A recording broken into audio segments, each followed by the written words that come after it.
the day with the dawn ringing in my ears. Oh, well, I tune into my TV show.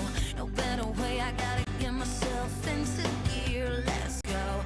Oh, and I feel good today with my wake up in the morning espresso. I feel good today. It's my feel good breakfast show. Oh, look how lucky I am. I get to wake up and say good morning to you and work with this beautiful soul. Come What's on happening? now, sorry, I couldn't wait there when you were trying to hug me, Ryle. How are you doing this morning? Oh, so good. So ready to just serve. It's 3 hours of magic. I can't wait to get into it. And again, as always, it's not just a day, it's the entire month that we get to celebrate women. Absolutely. Now listen, Women's Month does remind us to celebrate achievements, but also to confront the challenges that women still face in the workplace in particular, which is something that we are highlighting today, because one of the most persistent is the motherhood penalty, where career women experience slower progression, fewer opportunities, and also reduced earnings simply because they are mothers. Doesn't make sense to me. It should be completely flipped. Like, you should be incentivized to be in that position. You know what I mean? But we're working on it, and that's exactly why the conversation's going to keep flowing. But we're also going to be turning up the energy with Buzzy Lee, fresh off winning Best Collaboration at the Urban Music Awards and one of Metro FM's 2025 Song of the Year winners for Scooter Baba, the remix. Now, she's here to share her bold new single, Bawjela. And let me tell you, Mzansi, we gonna move to this one. I mean, it is quarter to the weekend. Why not? Somebody dial it in. I can't wait for that. And from the stage to the sports field, I'm excited about this one. Springbok squad member Sasha Fineberg joins us to share his remarkable rugby journey, plus insights into lifestyle, wellness, and the discipline it takes to shine on and also off the field. Yo, I'm so jealous because I know that's going to be happening in Joburg. So you know Zanele's got first dibs on that one. But listen, it's all happening right here on your Feel Good Breakfast show. And we're going to be touching into Joburg in just a bit because, yo, I'm so jealous. I know. I can't believe they get a whole Sasha Fineberg, but it's fine. We also got the magic here in Cape Town, and you, Mzansi, get all of it. Front row seats. It's all happening this morning, and that's why we're going to probably start off with a conversation. I think it's always important. Fitting. Yes, you know we have our Good Morning Post where we prompt you with great conversation. And this morning, of course, we're touching base with all things to do with the topic that we spoke about today. Yeah, so here it is, Mzansi. Here's the question. What's the one change in the workplace that would help you thrive both as a mom and in your career? Yeah, loaded question, and I know you've got the answers. So let us know via voice notes. The number's 063-036-9649. Don't forget to use the hashtag Expresso Show and come through with some of those changes. We want change. We want to implement it and not just talk about it. And I know you've got all the ideas. So let's make this a workshop session. I love you, Mzansi, and I love the fact that you're going to be coming through with great ideas. And for that, I salute you. But we're still putting women on the pedestal, and one that deserves all their flowers is the one that's going to take us through official duties. Harissa's standing by with the latest, so let's roll them on. Thank you so much, Ryle. With just 3 minutes after 6 o'clock, we get started with your national news headlines first. Well, the Department of International Relations and Cooperation has dismissed the U.S. State Department's annual Human Rights Country Report on South Africa as flawed and inaccurate. Now, DIRCO criticized allegations of worsening human rights conditions, pointing instead to South Africa's constitutional institutions, which are designed to protect democracy as well as human rights. The ministry accused the U.S. of issuing unilateral reports without due process and noted ongoing human rights concerns within the United States, including refugee treatment and federal immigration enforcement, highlighting what it called a double standard in the report. In other news in the country, following the torching of the Germiston Home Affairs office in Ekurhuleni, 4 mobile units have been deployed to ensure continued service delivery. Now, the main office was allegedly set alight by residents protesting eviction from the Farrer Park flats. Clients have been redirected to the mobile units and Alberton office to maintain access to services. Meanwhile, Deputy Minister Njabula Nzuza is consulting Public Works on whether to renovate or acquire a new building. Now, he says priority remains ensuring uninterrupted services are given to the public. Looking further afield at your international news making headlines, where Mozambican President Daniel Chapo has emphasized Maputo's ambition to serve as a central hub linking East and Southern Africa during the Africa 50 General Shareholders meeting in Maputo. Now, the gathering focused on mobilizing continental resources for infrastructure development amid global geopolitical uncertainties. With new countries joining Africa 50, officials stressed that Africa can tackle economic challenges through intra-continental trade and collaboration. Now, member states were urged to explore domestic solutions to persistent trade setbacks, as recent tariffs have significantly affected access to key export markets. Meanwhile, Israel has shifted its Gaza ceasefire strategy towards securing a full release of all hostages at once. Previously planned temporarily truces and partial releases were abandoned as indirect talks with Hamas continued or resumed rather in Cairo. While Israel prepares for potential military expansion in Gaza, including reservist call-ups, intense airstrikes continue, particularly in Gaza City, resulting in multiple civilian deaths.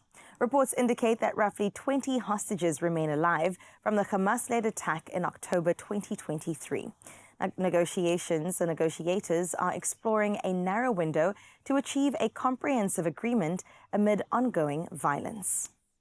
And let's close up your first bit of news here. Back in South Africa, where 44,000 savanna elephants are thriving, a rare conservation success in a world where numbers are dwindling. Now, over the past 40 years, their range has expanded across national parks like Kruger, Adu, Mapungubwe, as well as Temba through trans-frontier conservation areas shared with neighboring countries. Now, even smaller reserves and community-managed populations add to their growth. Yet as elephants roam wider, encounters with rural communities have increased, bringing both wonder and some challenges. Innovative solutions from land use planning to community benefit sharing aim to ensure people and elephants flourish together. Now, on World Elephant Day, South Africa celebrates its gentle giants as a living link between heritage, nature, and hope. Beautiful way to close off your first bit of news for this morning. Let's touch base with your sporting highlights. Yisrael giving you the latest.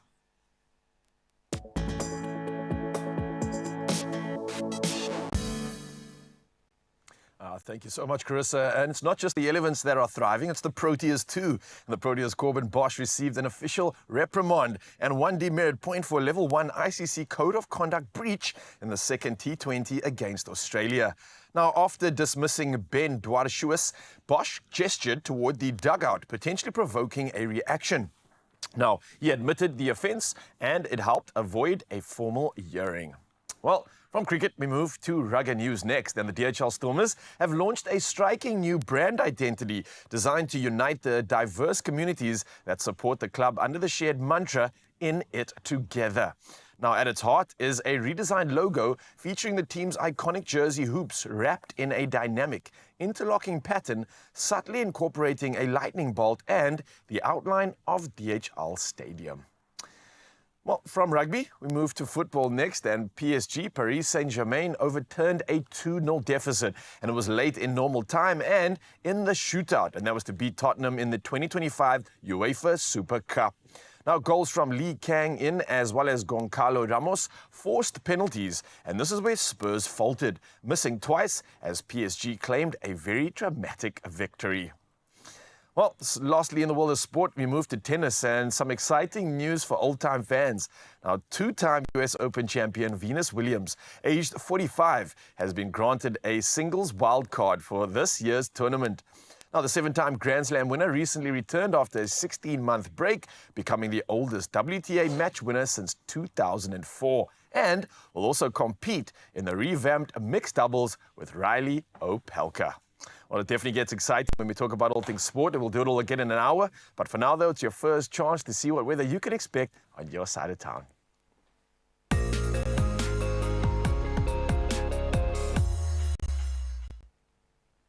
Thank you so much, Ryle. In environmental news this morning, President Cyril Ramaphosa has urged that water investment be placed at the forefront of global climate and finance talks. Now, he was speaking at the African Union Africa Water Investment Program Summit out in Cape Town International Convention Center. Now, the three-day summit, the first on African soil under South Africa's G20 presidency, focuses on addressing the continent's $30 billion annual water investment gap. Now, Ramaphosa emphasized the importance of tracking, financing and championing water projects to support development. And that all brings us to our sunrise view of this hour and kickstarting this Klein Vrydag.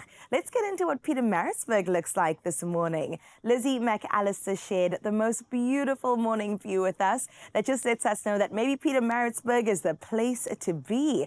28 degrees is what you can expect on your side of town, Lizzie. And thank you so much for thinking about us this morning as you opened your eyes and just said, yes, my Feel Good fam definitely needs to share in this beautiful view along with me. 0630369649. Now, that is the number that you can also be like Lizzie and share your morning view with us. We welcome that behavior and would absolutely love to see what it looks like. For now, though, let's get into your temperatures for this Thursday.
And just like that, you're ready for your day in terms of your temperatures, Mzansi. And of course, it means that we're officially a go right here on your Feel Good Breakfast Show. And my name is Zanele, coming to you live from the Samsung DQX Experience Center right here at Design Quarter in Johannesburg, bringing you all things greatness, my friend. I say that because our Cape Town family already started us off on such a high note, and we promised you a delicious menu in terms of what's coming up.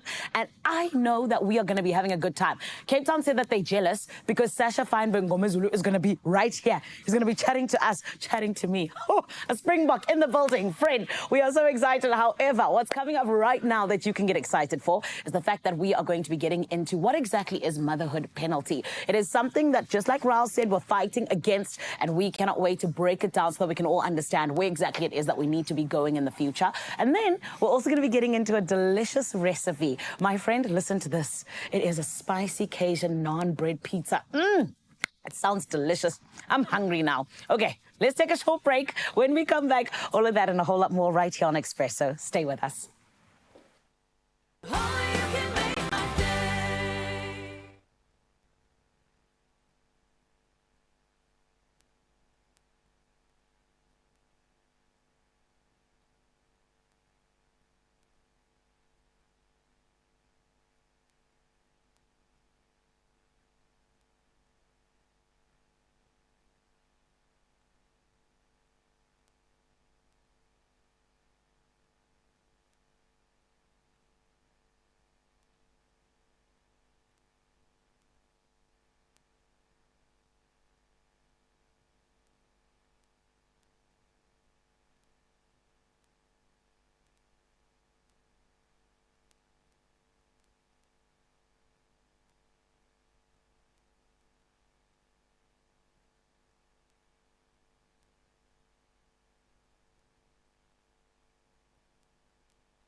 It's my feel-good breakfast show.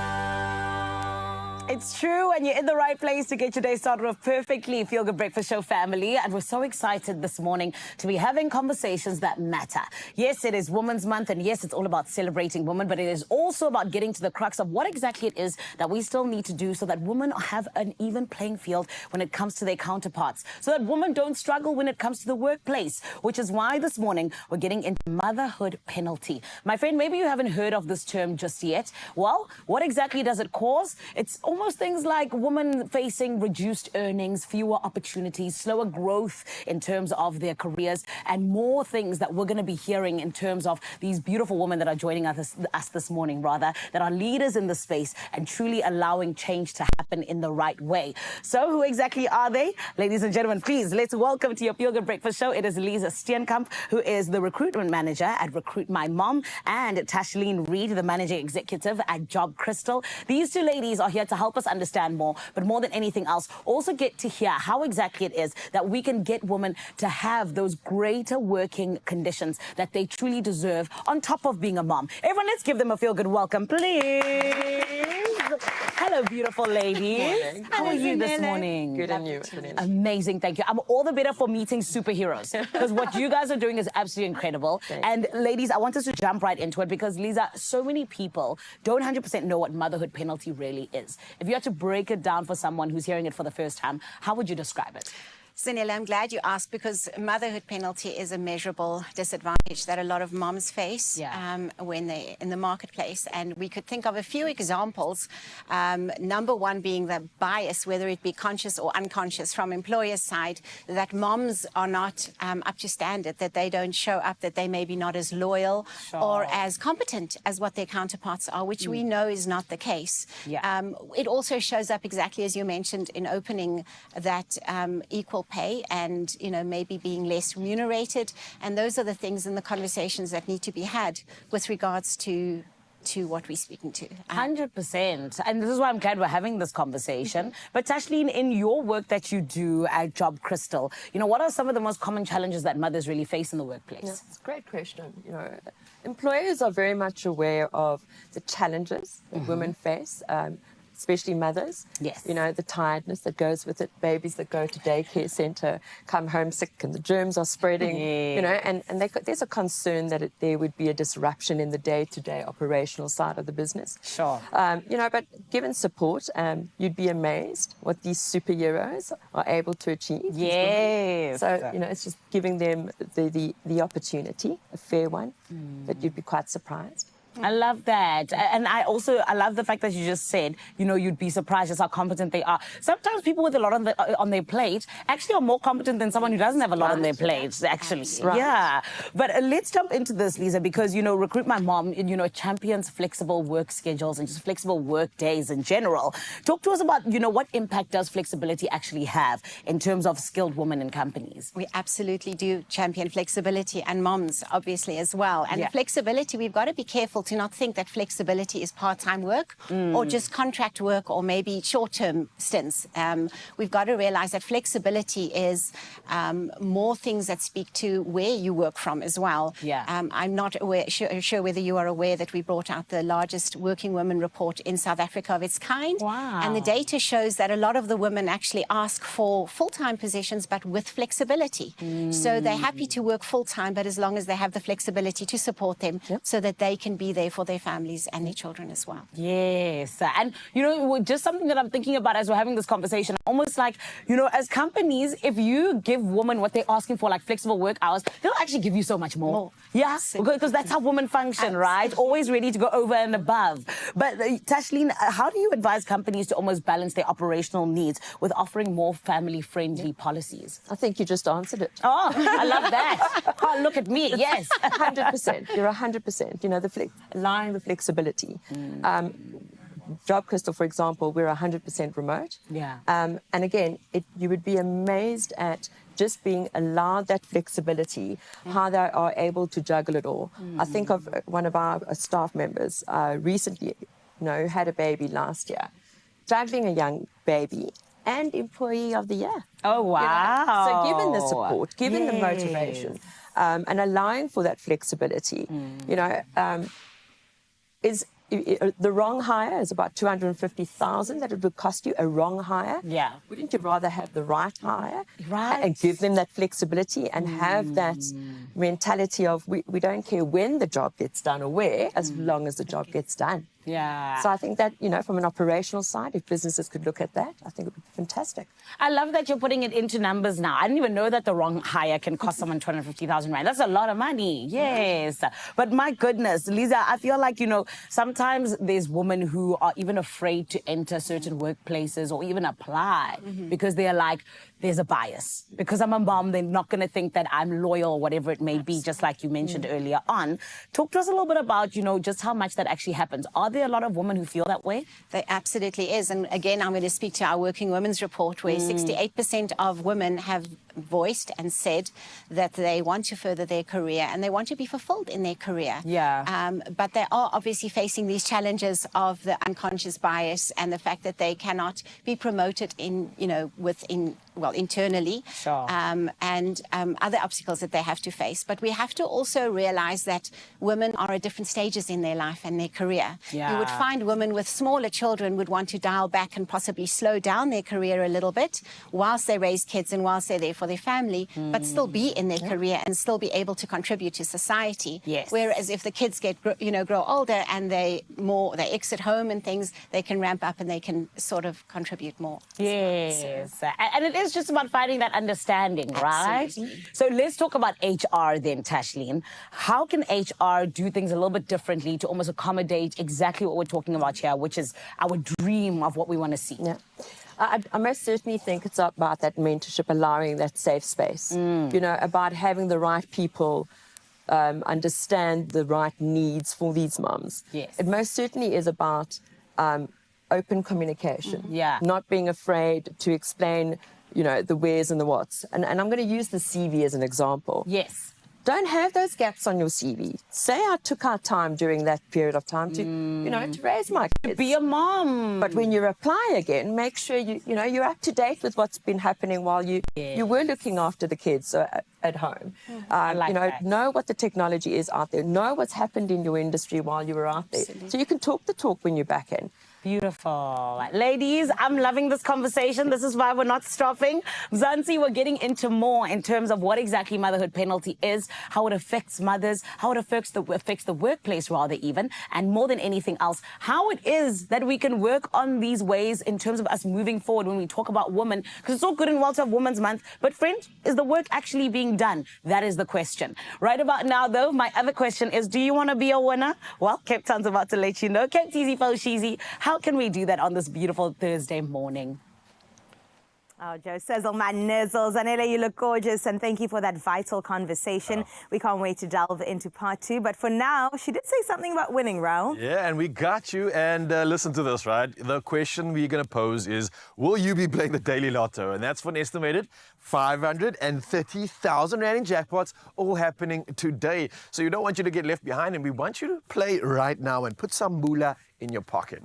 Buy your tickets now in store when they open, at least. In the meantime, head to the website nationallottery.co.za. There's the mobile app, cell phone banking, or you could simply just dial *120 *7529# for all you USSD. Yeah, it really is that simple. Now, we want you to win so badly that we put all these details on our Expresso social media pages, so you can literally go check it out right now, which will allow you to panda, push, or play the Daily Lotto for an estimated 530,000 Rand in jackpots, all happening today, and that means you stand a chance to win big, but only if you get involved. So good luck. Oh, please do. We're crossing fingers for you. Straight after this break, we get into part 2 of that vital conversation all around essentially discrimination of mothers in the workplace and how we can really step in, whether you are an employer or an employee, and make sure that everybody benefits. Yeah, on top of this, we're also going to be launching the Safety Room Initiative. It's a room of safety. It's an incredible initiative that I think we could all do with. And if you want to find out more, then, well, don't go anywhere. We'll see you just after this.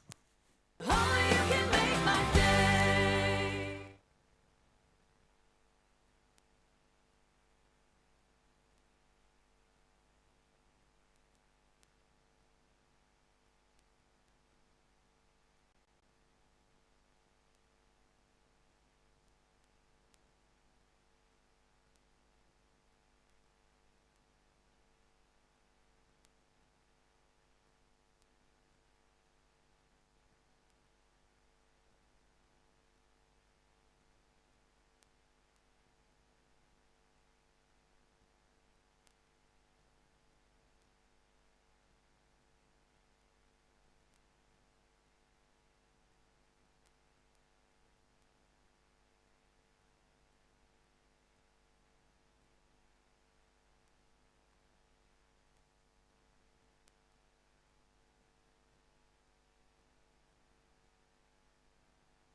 It's my Feel Good Breakfast Show.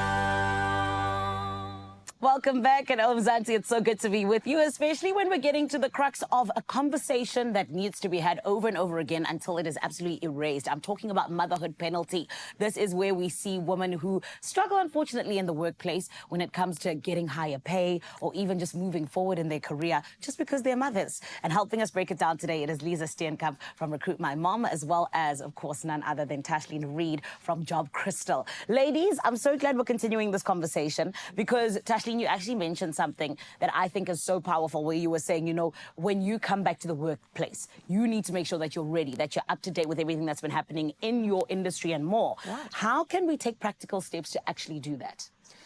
Most certainly be, you know, continue to engage with the industry. You know, even if you are taking time off to raise the family, continue to engage within your industry. Make sure that, you know, there's so much the material out there. It's becoming easier and easier. That's true. And, you know, you'll have a passion for what it is that you do. And even though you're bringing up the family and the kids, you would still want to know about your passion. You would still want to engage with the passion. Yeah. You know, so it's really easy to do that if you carry on engaging with you know, fellow employees and employers. It's really... and it's important to do that. It is. It's very important. It is. And I also love the fact that we're in the digital age. Everything 100%. You need, it's right there. You just go to LinkedIn, you know what's happening, which is great. But talk to me, Lisa, just about, you know, in your experience, what are some of the success stories that you've really seen where you're like, okay, it actually looks like motherhood penalty could be erased if we work hard enough? Well, since the inception of Recruit My Mom in 2012, we have got thousands of stories to tell. It's wonderful because I sit at a recruitment desk every single day and speaking to the actual people and clients and candidates as well. So you get to hear the stories from both sides. The amount of people that have given us testimonies of how their lives have changed, and even business owners that have said they are so glad that they have taken this step and that they have taken a chance on a mom and actually brought her into the workplace. So we see that... if I can mention but one story, we often see where women are burnt out, where they would work 60 hours a week without any flexibility, and then enter a role where there is flexibility. They do give so much more, and they are more fulfilled and obviously contribute to economy and society as well. I love that. You see, this is why you got to bet on a woman every single time, okay?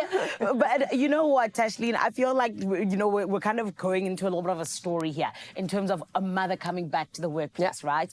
Now she's there. Let's talk about mentorship as well as just even peer support. How does that play a role in really helping motherhood penalty kind of fall away and really just help them to not just cope but thrive? More than you would know. So, you know, it's amazing actually if you just think about when you run a race and you're towards the end and you just feel you just can't anymore. Someone's standing on the side and they're cheering you on. Where that energy suddenly comes from, you know, we don't know. Scientifically, we don't know. But it's amazing, right? And that's exactly the same thing here. For employees to feel that the employer is motivating them, is listening and understanding. We recently had a young lady come back to work with second baby.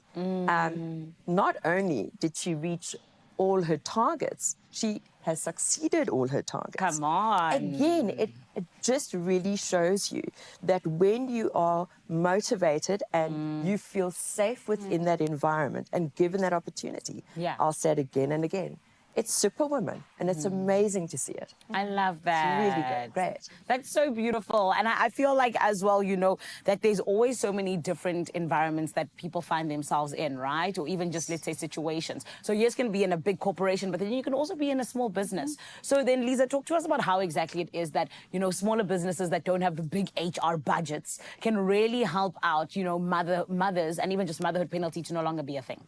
Absolutely. I'm glad you asked us in there. It's a very good question because you don't have to have a big HR budget and you don't have to be a big corporate to be able to do that and speak to mothers and, you know, what they want in the workplace and in the marketplace. So I would say the conversations that could be had is around flexibility. Any role or any position can be, certain amount of work can be done remotely and can be done from, you know, off-site. There's also conversations with regard to just plain basic paying them the salary that they deserve and that their skills warrant.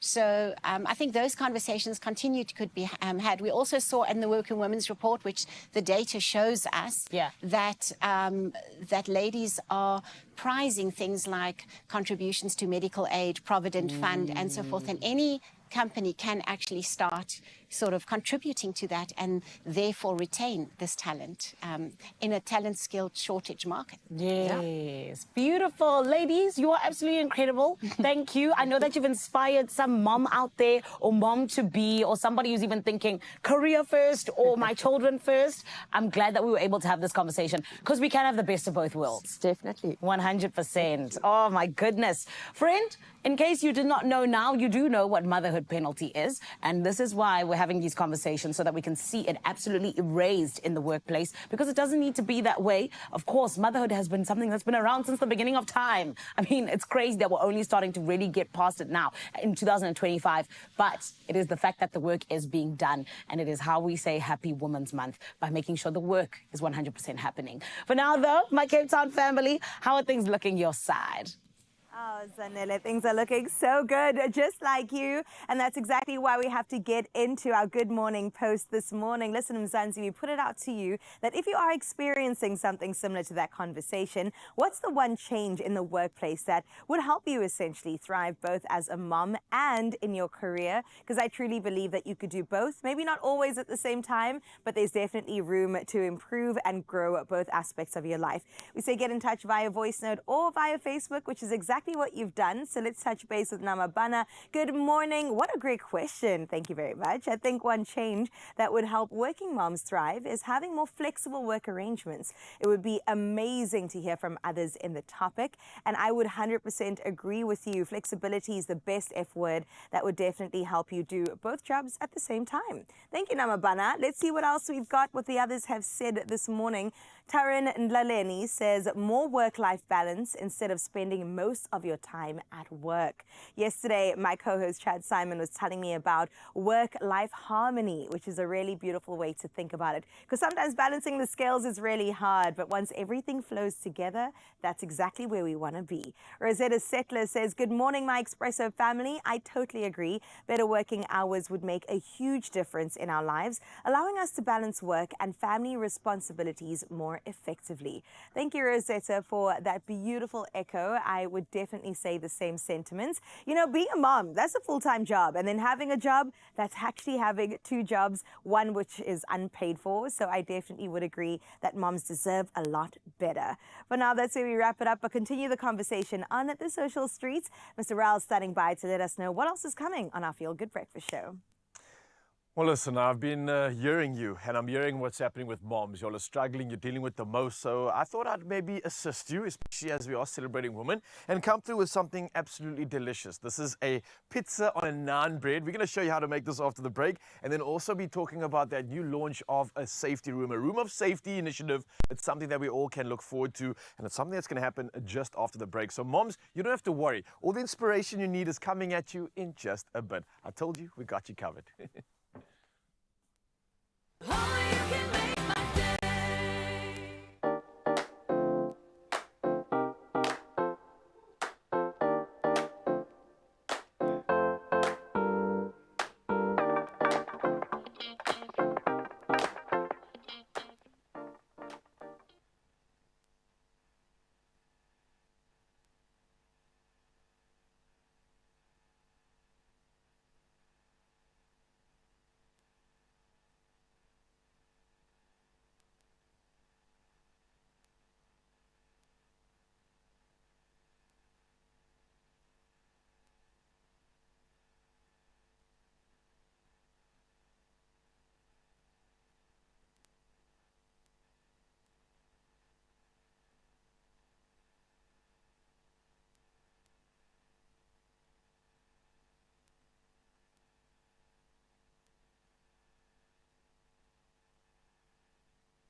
It's my feel-good breakfast show. Exactly. We're all about feeling good here on S3. And Mzansi, we know that one of the best ways that we can feel good in our country is by feeling safe. And we know, unfortunately, that is not the case a lot of the time. And the thing about safety is that it is not the absence of threats. No, it is the absence of connection. And in the world of today, the youth are more connected than ever. And this is why we've got MTN that are saying, yes, we are here to connect you, but also to make you feel safe 100%. So today we're talking to none other than Marina Madale, who is, in fact, the Executive of Sustainability and Shared Value at the MTN Group. And she's joining us to discuss the Room of Safety, an inspiring new short-form film series, or rather short-form series, designed to equip young people to be able to have that safety that sometimes they really just don't have, but more than anything else, to teach them how, in fact, they can be safe in even some of the most crazy situations. So let's give Marina a feel-good welcome, please, everybody. Marina, how are you? I'm well, thanks, and yourself? I'm amazing, thank you. Marina, shall I get us into this very short story, the very first part, right? Which is where we have a very sad story of Lotto, a story of emotional trauma caused by online catfishing, where she was targeted by someone pretending to be someone else online, and then forming a fake relationship from there under false pretenses. Over time, this deceptive connection deeply affected her emotionally, leaving long-lasting psychological scars. So now, based on stories like this, why is it so important that campaigns like the Room of Safety, exist and particularly are here to support young people? Thanks for having us, and in speaking especially about this frontier pandemic. I don't think enough people are speaking about what is happening online. And I mean, there are many stories, and these stories are not abstract and out there. They're real, and it's happening in our country. And I think what Room of Safety does, and a really important partnership with Paramount Africa, it's especially about giving power to the voices of young people. Yes. The reality is that the online world to young people is not something that they do sometimes. It's every day, it's all the time, whether they're learning on the MTN online school and in other platforms. There's also that element of safety which is not spoken about. The risks are increasing, technology is emerging, and we really need to start becoming a lot more vigilant. So what Room of Safety does is a safe place where young people can speak to young people and unpack things like catfishing, like cyberbullying, like, child sexual abuse material, and the likes. There's a lot that's happening out there, and it's about speaking and giving voice to the youth. Yes, and talking of cyberbullying, that's something that happens more and more, unfortunately, in the social space. Can we jump on into, just exactly what it is that people face psychologically when it comes to cyberbullying? What are some of the terrible things that we're talking about here, where it's almost like, a psychological impact, but a long-lasting impact even, that we don't even understand when it comes to young people, rather? Yes, and I think it's very important, first and foremost, to speak about the thing that's in our hand, right, which is a device. So whilst there are many that have, there are also many that don't have. Yes. And I think there's a lot of initiatives the government has been doing to try and get devices into the hands of more people. As MTN, we've launched our 99 Rand device. Yes. And that, when you start to look at it, devices start to be in the hands of people all the time. And we take for granted the psychosocial impact of that, of always being on, of the impact it has on mental wellness. We've seen the case, as you've already articulated, of the impact on gender-based violence. You're seeing more people committing suicide, just being cyberbullied or bullied online. We also have the case of the boy in the US who was about 18 years old, and he befriended an AI bot and gave it a name. It became his friend, and he secluded more and more from the real world. Went into this friendship and this, what he thought was a safe connection. When he felt suicidal, the AI bot couldn't help him, and he ended up committing suicide. So you're finding more and more people turning online for connections. At the same time, they're losing a sense of the reality of connecting with real people, and having real relationships at the same time. And I don't negate that the online world brings great benefits, but we also need to be safe and vigilant as we do it, and protect ourselves and make sure we're watching things that are age appropriate, because the psychosocial impact of a child seeing something at not the right age for them. And you know how it is. It goes chomi bona, and then next thing you know, everybody's you've seen something, and now your mind starts to accelerate far faster than your body in terms of age and development. So I think it's really important that we start to understand, this silent killer, that if we're not vigilant and put the power in our own hands, we're not going to be able to use it properly. You're so right about that. And I definitely think that one thing I love about you guys as MTN is, yes, you care first and foremost, because that's where this all stems from, right? But you're always evolving, which is incredible. And choosing room of safety is something so different in terms of really trying to get to the crux of this problem that we're having. So why is it that MTN decided to choose room of safety particularly? Yeah, so as a company, obviously, we've been speaking and empowering people. So we have a campaign called Help Children Be Children. This is part of that program. Room of Safety falls part of that. Yes. But I think one of the key things is we were speaking a lot to parents, to educators, and we recognize they have an important role to play in a young person's life. Yeah. However, the individuals that have the greatest influence on them is their peers. And so Room of Safety was the voice of the youth, by the youth, and a conversation amongst them, not just as parents and educators. It's empowering them to hear their real life voices. And I think a lot of the episodes has individuals that are influencers, musicians, and so forth. It's people they look up to and they aspire to. Amazing. And now one of the things that people will listen to the episodes and go, oh, but that sounds like it was rehearsed. It actually wasn't. All we gave them was the topic, and each of the influencers spoke through their own experiences and their own suggestions. I remember hearing Craig Nobella myself for in real life, and even when we're not shooting, we could hear we could hear that he's talking about his own personal experiences. Amazing. Well, Marina, you and the team can be so proud. I mean, from partnering with UNICEF to really just having a grander vision. I think it's so amazing what you guys are doing, and we can't wait to see just how it grows. But congratulations for what you've done. I think that you genuinely are allowing young people to have a safe space with Room of Safety. So thank you. Thank you very much. Of course. Listen, Mzansi, I told you, it's about the safety, right? It's something we all want and all crave in this country. And of course, MTN is coming through and giving young people a platform where they can feel heard, where they can feel understood, but more than anything else, they can feel safe, my friend. And as young people, if you are somebody who wants to be all about this, you want to find out more about it, all you got to do and to explore and be part of the series, visit the MTN Group YouTube page at youtube.com/MTN Group. And you can check out the Room of Safety series. And trust me, there's definitely something for you there. Right about now, though, there's still so much more for you right here on your Feel Good Breakfast Show. My Cape Town family, what's coming through? What's happening? Are you still feeling good?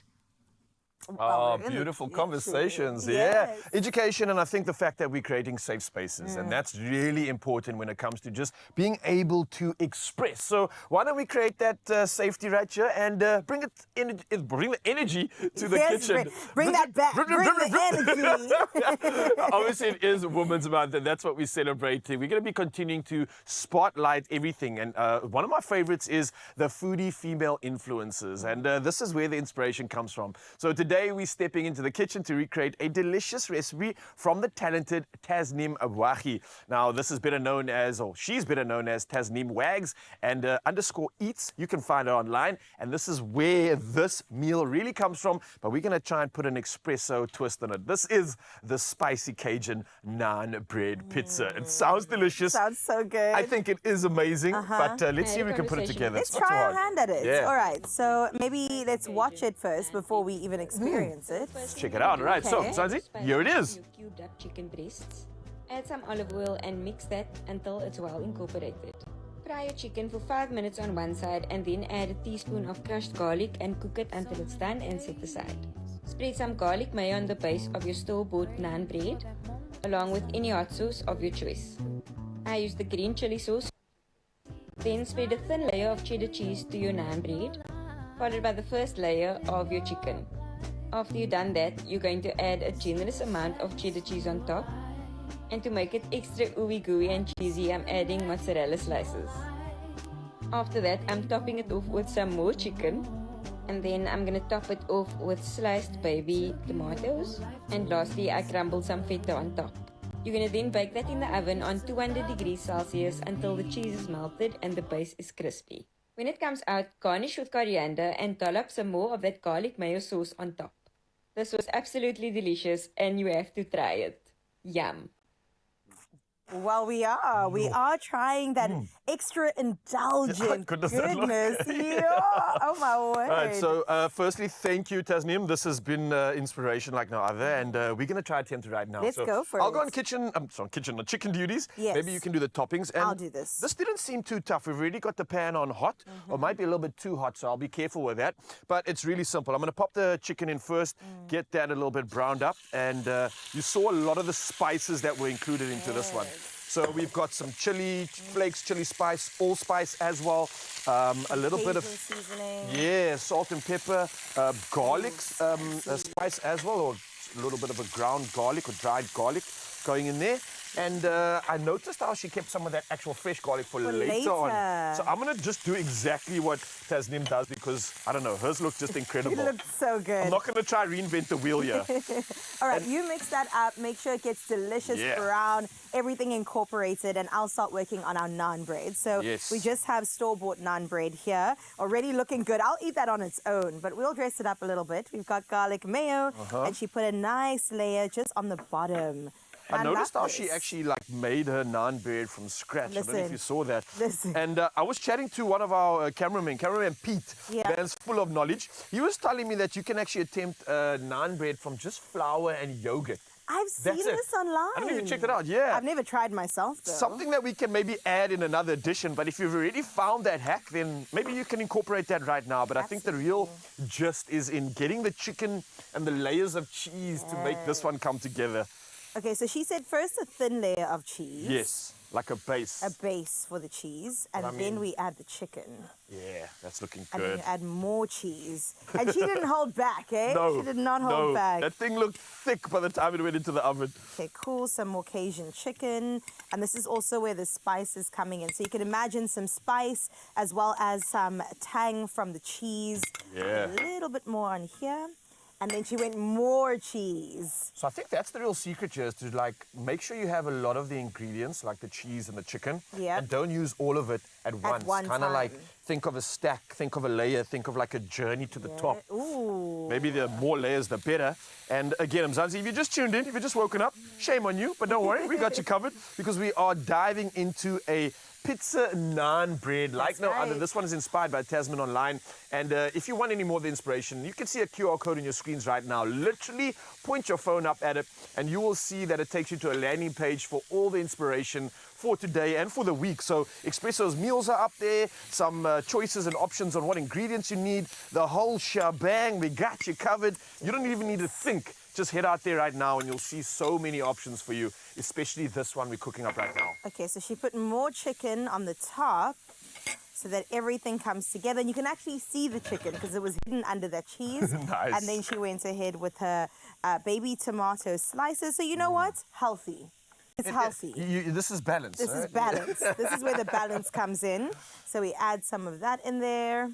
All right, and then she even crumbled more cheese with some feta right on the top. So I'm seeing a little bit of extra protein coming in here from the chicken and the feta as well. So yeah, there are some boxes being ticked.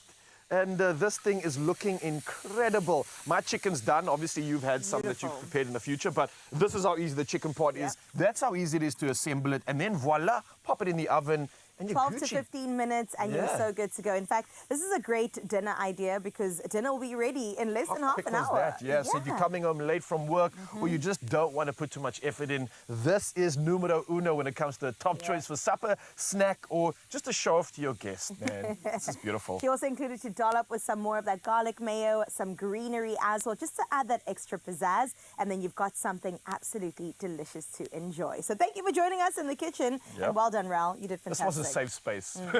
We'll continue with some more feel-good magic just after this. See you soon, Zanzi.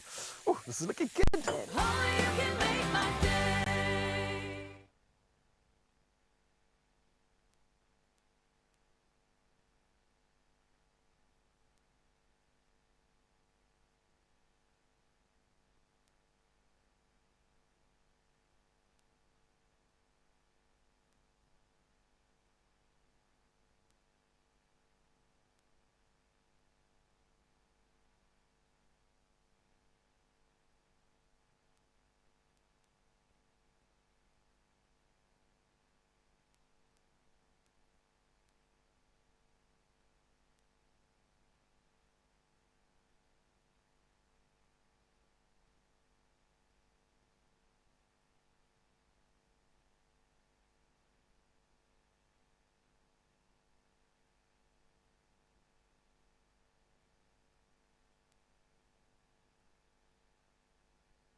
It's my feel-good breakfast show.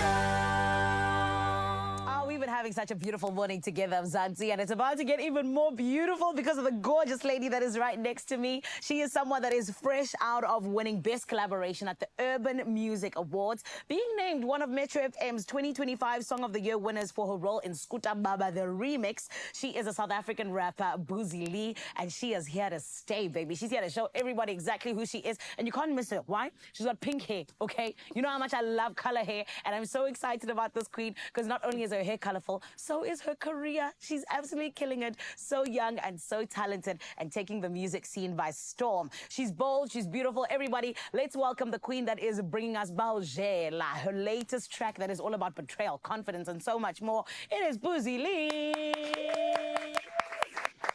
My Boozy, how are you, baby? I'm good, thanks. How are you? I'm amazing, thank you, gorgeous. Thank you for that intro. Girl, it's who you are. That's you. Thank you. Boozy Lee, I need you to take us to the point where music found you. Because I feel like that's what your story is. Yeah. You didn't step into the booth until you went to studio with one of your friends. Yeah. And then that's where you realize, actually, I'm a superstar. Yeah. Yes, talk to us about that. I feel like, you know, when you grow up and you watch, like, people you look up to, like Beyonce or Michael Jackson, everyone thinks, yo, like, I can do that, I can be a star, but you just think you're a kid who, like, has crazy dreams. Yeah. And then, yeah, so, like, there was a time where I was in the booth and I realized, like, through the help of other people that I actually can do this, I have a skill.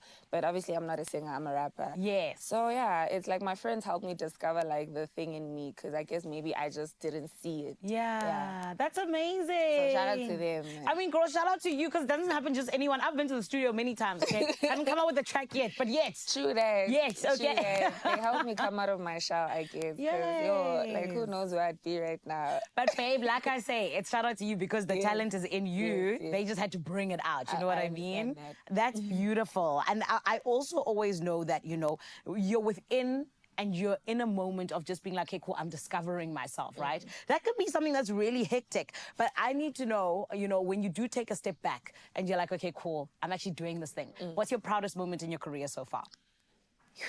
Okay, right now, I guess it's winning a Metro. That's right. Yeah, right now it's winning a Metro because I remember, like, growing up, when I'd go to school, my mom would take me and we were always listening to Metro and we'd hear, you know, the other DJs always, like, saying, yo, awards are coming out and announcing the nominees. And then to think this year it happened to me was wild. Like, girl, it is quite crazy, right? Something that seemed so far and now it's all yours. Like, things you just never think, like, could happen to you. Like, that's why it's just very important to not, like, ever box yourself in, dream small. Like, you never know. Speaking of boxing yourself in, talk to us about the music that you make. You know, what kind of music is it that you make as Boozy Lee? How would you describe it to someone who's meeting you for the first time? Okay, the music I make is bad girl music. Oh, bad girl. Oh, she bad. Okay. I mean, I'm good, but I got a little, I could say I'm both, you know? Yeah. Everybody has a little bit of bad in them. So that's true. Every now and then you gotta just, like, let them know, you know? Yes. Yo, I'm that girl. Like, and I can't be that girl if I want to be, okay? Yes, you know, like, don't just see the smile and think, oh, the things are sweet. No. Like, if you come for me, I'll hit you with the bad. Don't be fooled by the pink hair, okay? She gonna come for you if you come for her. Thank you very much. And speaking of coming off, I want to know, you know, just for us talking about Baujela. Yeah. It's finally out. It is. We're jumping into some of that bad girl music. Talk to us about that. You know, where exactly did it come from and what motivated you to make a song like this? Yay.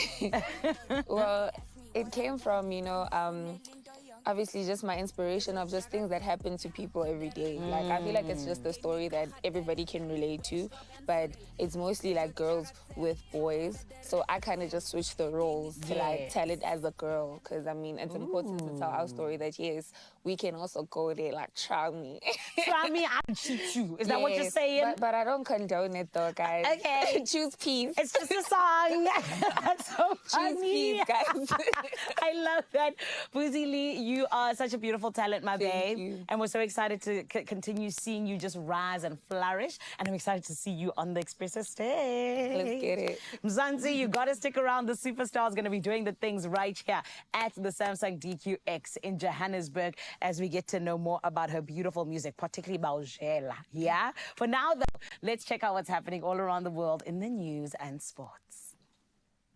Thank you, Zanele, as we look forward to that incredible performance by Boozy Lee. It's just Buzzy Lee, rather. It's a minute after 7 o'clock. Let's get into your national news headlines, where data from the South African Chamber of Commerce and Industry shows the country's business climate improved on both monthly and annual measures.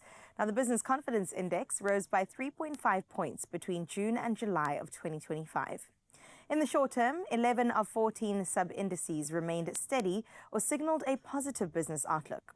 Now, key drivers boosting sentiment in July included new vehicle sales, manufacturing performance, rising international gold and platinum prices, and lower inflation, collectively contributing to a more favorable environment for businesses across multiple sectors. In other South African news, the Department of International Relations and Cooperation has dismissed the U.S. State Department's annual Human Rights Country Report on South Africa as flawed and inaccurate. DIRCO criticized allegations of worsening human rights conditions, pointing instead to South Africa's constitutional institutions, including Chapter 9 bodies designed to protect democracy as well as human rights. Now, the ministry accused the U.S. of issuing unilateral reports without due process and noted ongoing human rights concerns within the United States, including refugee treatment and federal immigration enforcement, highlighting what it called a double standard in the report. Internationally speaking, ahead of his summit with Vladimir Putin in Alaska tomorrow, U.S. President Donald Trump spoke with European leaders, including the UK, France, Germany, Italy, Finland, Poland, and EU, as well as NATO officials, to discuss ending the war in Ukraine. Now, Trump emphasized ceasefire goals and territorial negotiations involving President Zelensky. European leaders expressed cautious optimism after the call, hoping it clarified intentions and ensured Ukraine's security interests remain central. Now, Trump rated the discussion highly and indicated that if the summit proceeds smoothly, a follow-up involving both Putin and Zelensky could be arranged shortly after. Meanwhile, in news on the continent, Mozambican President Daniel Chapo has emphasized Maputo's ambition to serve as a central hub linking East and Southern Africa during the Africa 50 General Shareholders Meeting in Maputo. Now, the gathering focused on mobilizing continental resources for infrastructure development amid global geopolitical uncertainties. The new countries joining Africa 50, officials stressed that Africa can tackle economic challenges through intra-continental trade and collaboration. Member states were urged to explore domestic solutions to persistent trade setbacks, as recent tariffs have significantly affected access to key export markets. Now, let's close up with this story for your 7 o'clock news, where social media is barking mad for the latest viral trend: dogs hosting their own podcasts. Through clever editing and AI magic, two pups appear behind microphones, delivering side-splitting commentary on human quirks. Now, they roast the endless "who's a good boy" question, wonder why anyone asks, "do you want a treat?" when the answer is so obviously yes, excuse me, and share hot takes on Fetch. Now, fans can't get enough of flooding TikTok and Instagram with laughing emojis and heart eyes. While the dogs aren't really talking, the playful illusion has definitely struck gold, giving millions a daily dose of comedy, cuteness, as well as pure canine charm. Definitely something that I'm going to add to my watch list for the rest of today, just to add some chuckles in the mix. That's where we leave your 7 o'clock news. For now, though, let's get into some sports.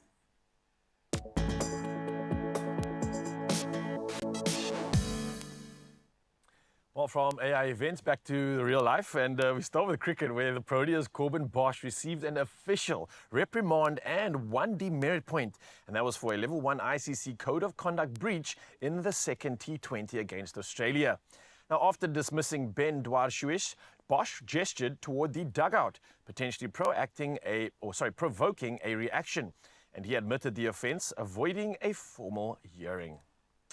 Well, rugby's up next on the list, and the DHL Stormers have launched a striking new brand identity, and it was designed to unite the diverse communities that support the club under the shared mantra, "In it together." Now, at its heart is a redesigned logo featuring the team's iconic jersey hoops wrapped in a dynamic, interlocking pattern, subtly incorporating a lightning bolt and the outline of DHL Stadium. Well, we definitely can't wait to see them don those jerseys in that stadium. But we move on to football news next. And PSG Paris Saint-Germain overturned a 2-0 deficit late in normal time and in the shootout to beat Tottenham Hotspurs in the 2025 UEFA Super Cup. Now, goals from Lee Kang-in as well as Goncalo Ramos forced penalties where Spurs faltered, missing twice as PSG claimed a very dramatic victory. Well, lastly, in this round of sport, we move to tennis, and two-time US Open champion Venus Williams, at age 45, has been granted a singles wildcard for this year's tournament. Now, the 7-time Grand Slam winner recently returned after a 16-month break, becoming the oldest WTA match winner since 2004. And on top of this, will also compete in the revamped mixed doubles with Riley Opelka. Well, definitely exciting stuff to look forward to in the world of sport. And we keep moving on with the headlines, and traffic's up next. And a lot of you heading out to work, so let's see how we can assist you.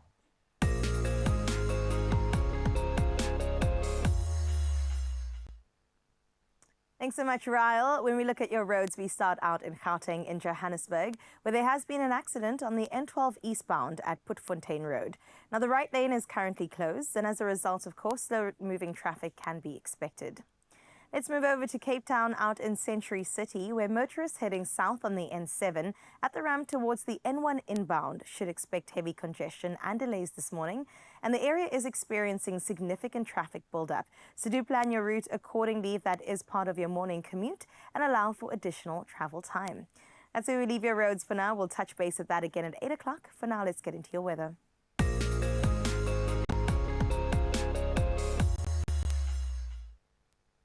Well, in environmental news this morning, President Cyril Ramaphosa has urged that water investment be placed at the forefront of global climate and finance talks.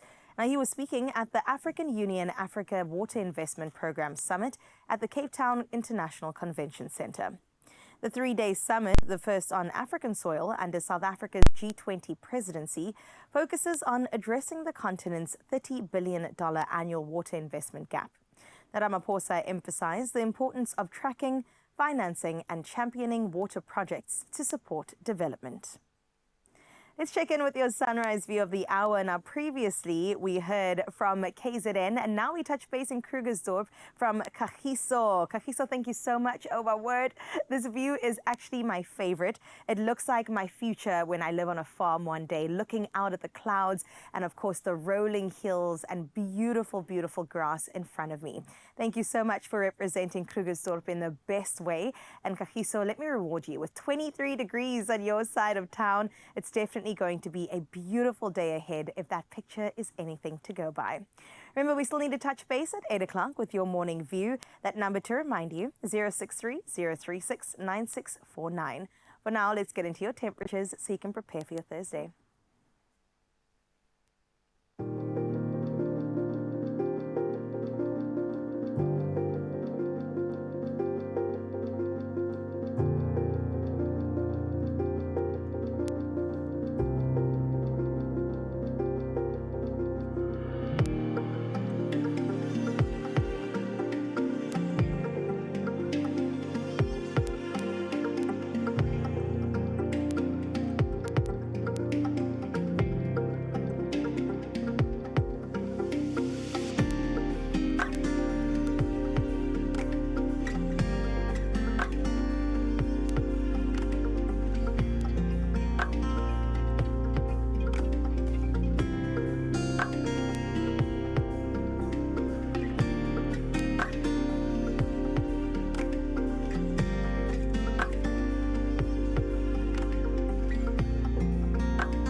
no matter the weather, as long as we're together, we got good things coming our way, honey. And what are those good things? Well, let me tell you. First and foremost, we're going to be getting into a little bit of getting to know Danica Jones, who's jumping on into hunting Jessica Brock. It is an action that you cannot miss, my friend. We're going to be jumping into it 100% with her. And then we're also going to be getting to know a little bit about what it is that Taryn is cooking up with those looks in between seasons. Do not go anywhere. We're going to be getting all of it right here on your Feel Good Breakfast show right after this break.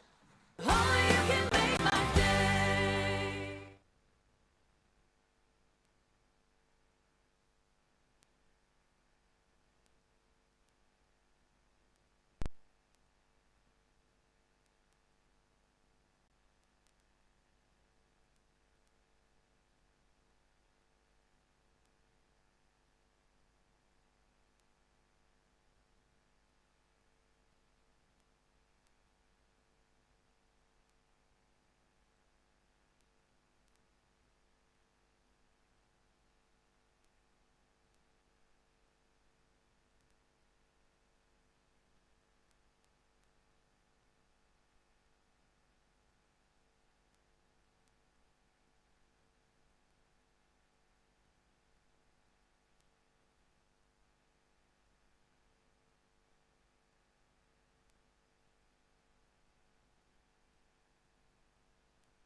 It's my Feel Good Breakfast Show. Do you know what I love about you? Is that we said stick around and you did. So now we get to have more fun on your Feel Good Breakfast show, all right? And how are we doing that? Well, my friend, we've got another queen in the building. I'm talking about none other than Danica Jones, who is somebody whose passion for acting and all things art started in her living room, where she was just having fun with the family. Now, my friend, she's taking on screens all around the world, okay? Thank you very much. And we are so proud of her because now we get to see her step into yet another role, because we've seen her on Asina Mali, we've seen her on Aya, Derby and the Dead, as well as Generations, The Legacy. There's so many beautiful screens that she has graced, but today she graces ours, all in the name of celebrating the fact that, oh yes, Hunting Jessica Brock is going to be hitting South African screens come the 22nd of August 2025, and then releasing in the US on the 19th of September. Everybody, let's give this gorgeous woman a feel-good welcome, please. Danica, how are you? I'm good. Thank you for having me, Zanele. And what an incredible intro. My goodness. It's our boss, Sinikiwe. She's the one who was like, she hated you because of your role in that one scene. Like, Yeah. girl, you kill it. You're amazing, okay? But listen, Danica, I feel like, you know, as somebody who is so relentless about what you want and, you know, going after your dream, there has to have been a point where you were like, okay, I'm sure about this. I know I want to be an actress. When did that happen? And how was it that it really just convinced you that you had to go for it?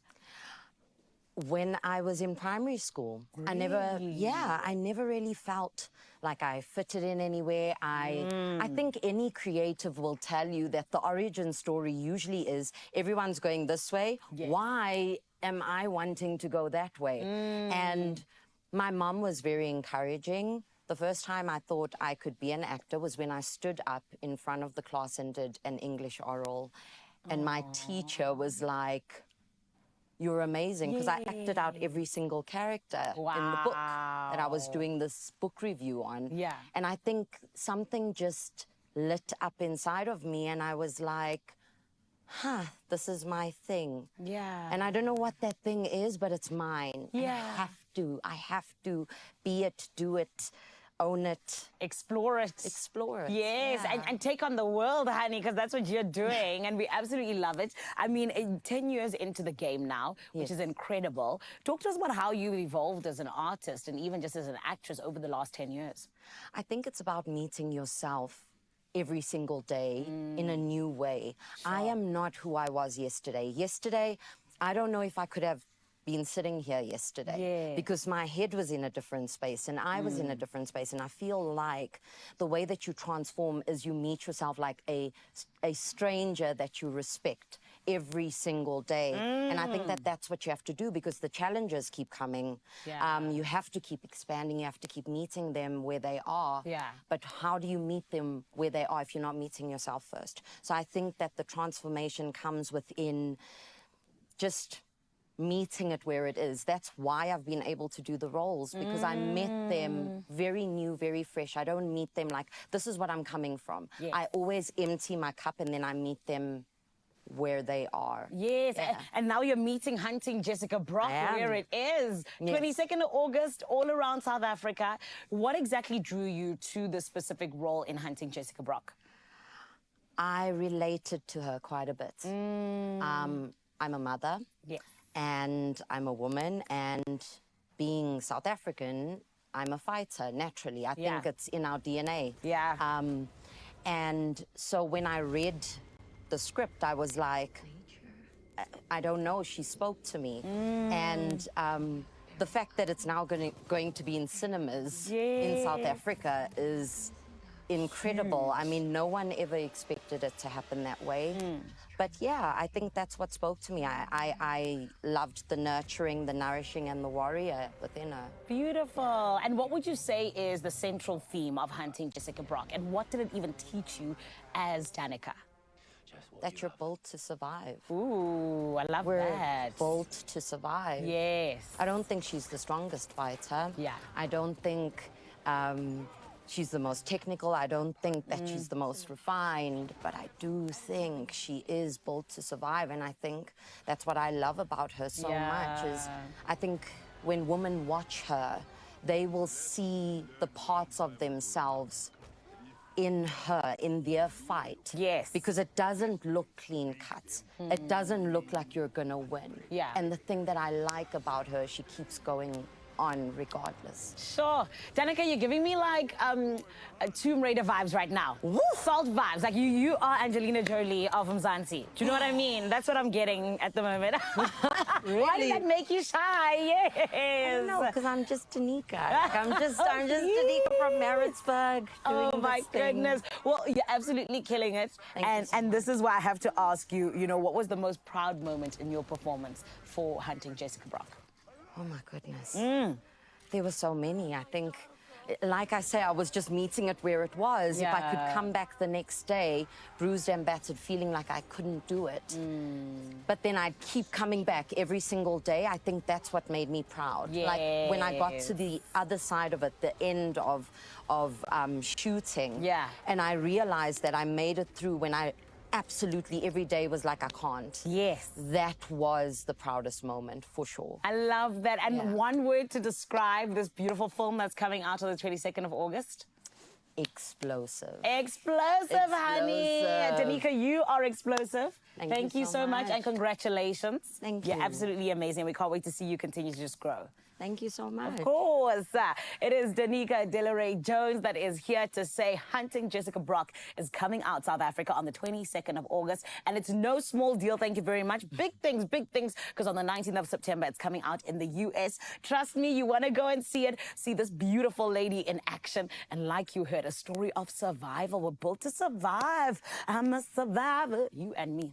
That's us. And we need to go and check it out. Thank you very much. Right about now, though, you need to make sure you stay tuned. There's so much still happening right here on your Feel Good Breakfast show. Cape Town, what's happening? Oh, my girl Danica just killing it. The last time I saw her was in Unseen, and she just keeps on rising from success to success. For now, though, we're going to touch base with women's fashion from spring mornings to sunny sunsets. These new in-finds from Woolworths bring ease, but also elegance to everyday outfits.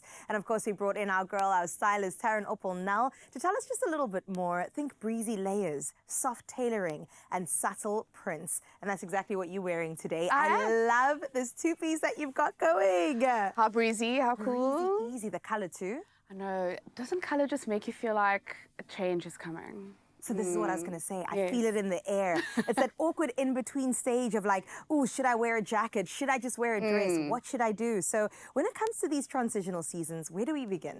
Well, awkward is a good word, and yes, it is awkward, but it doesn't have to be all that doom and gloom and confusing and crazy, because we can tap into our trans-seasonal archive of pieces. Like, you know, I always go on about a trench coat. That's the one thing I feel like everyone needs in their wardrobe, because it's an all year round piece.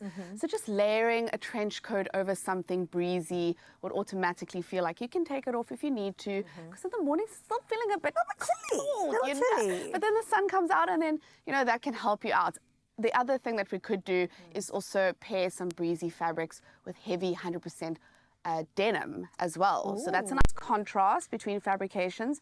And on the menswear side, layering a button-up shirt over a t-shirt, under a jacket. It's about this clever, lightweight layering. Exactly. And also it doesn't feel like you're missing out when you do take one item off. It's still a complete outfit. Exactly. That's a very good point. It's important to still have your look intact, even though you're taking off a layer, for sure. So when it comes to new in pieces from Woolworths, what are we looking at? Yes, so we mentioned the color, and we can see that it's getting a little bit lighter. Oh, that yellow is so good. I just want to go straight to the yellow. You read my mind, because I am obsessed with this dress.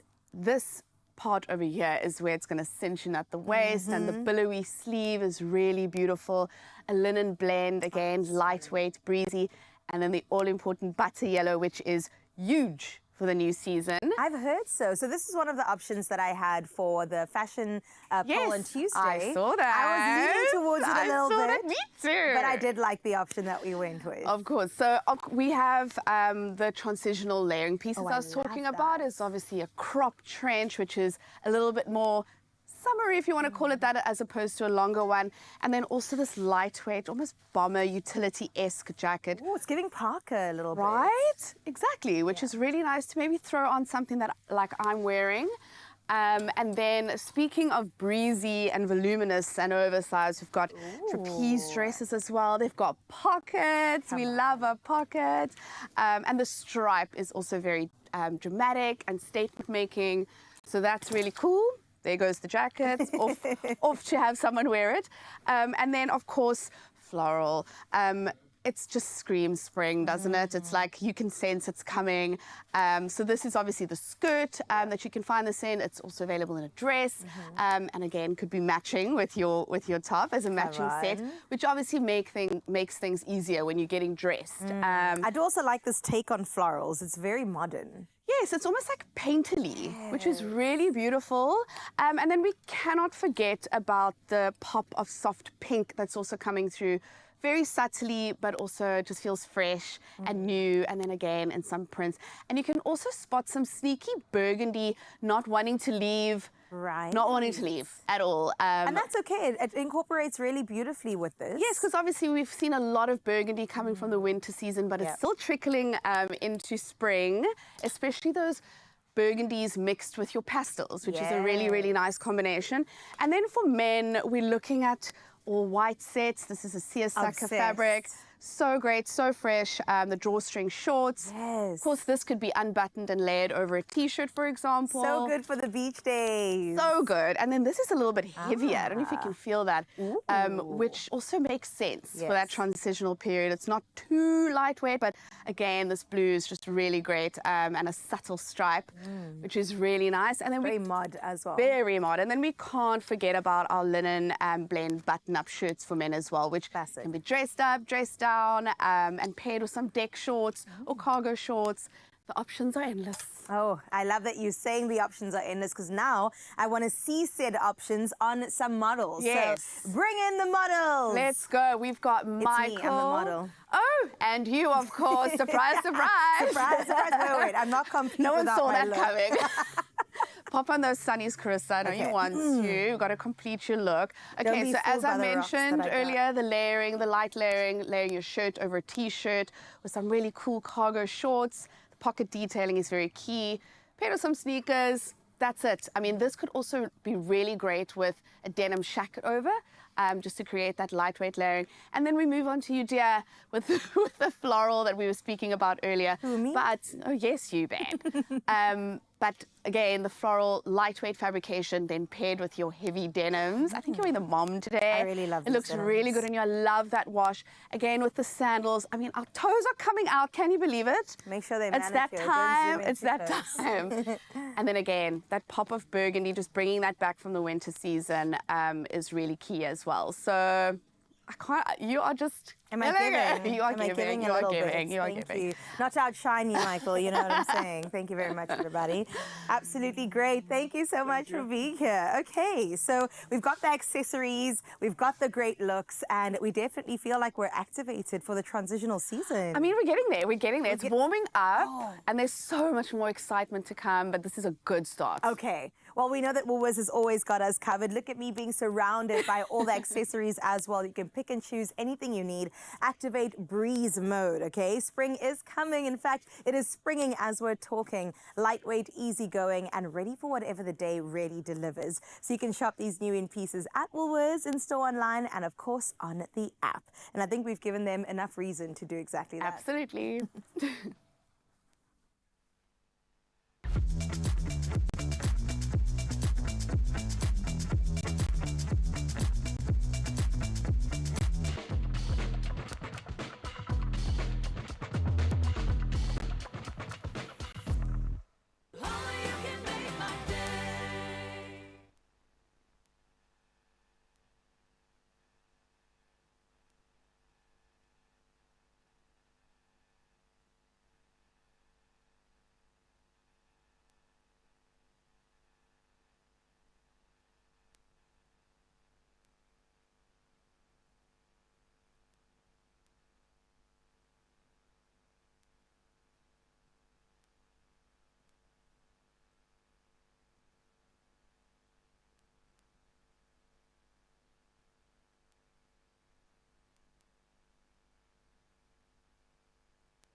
It's my feel-good breakfast show.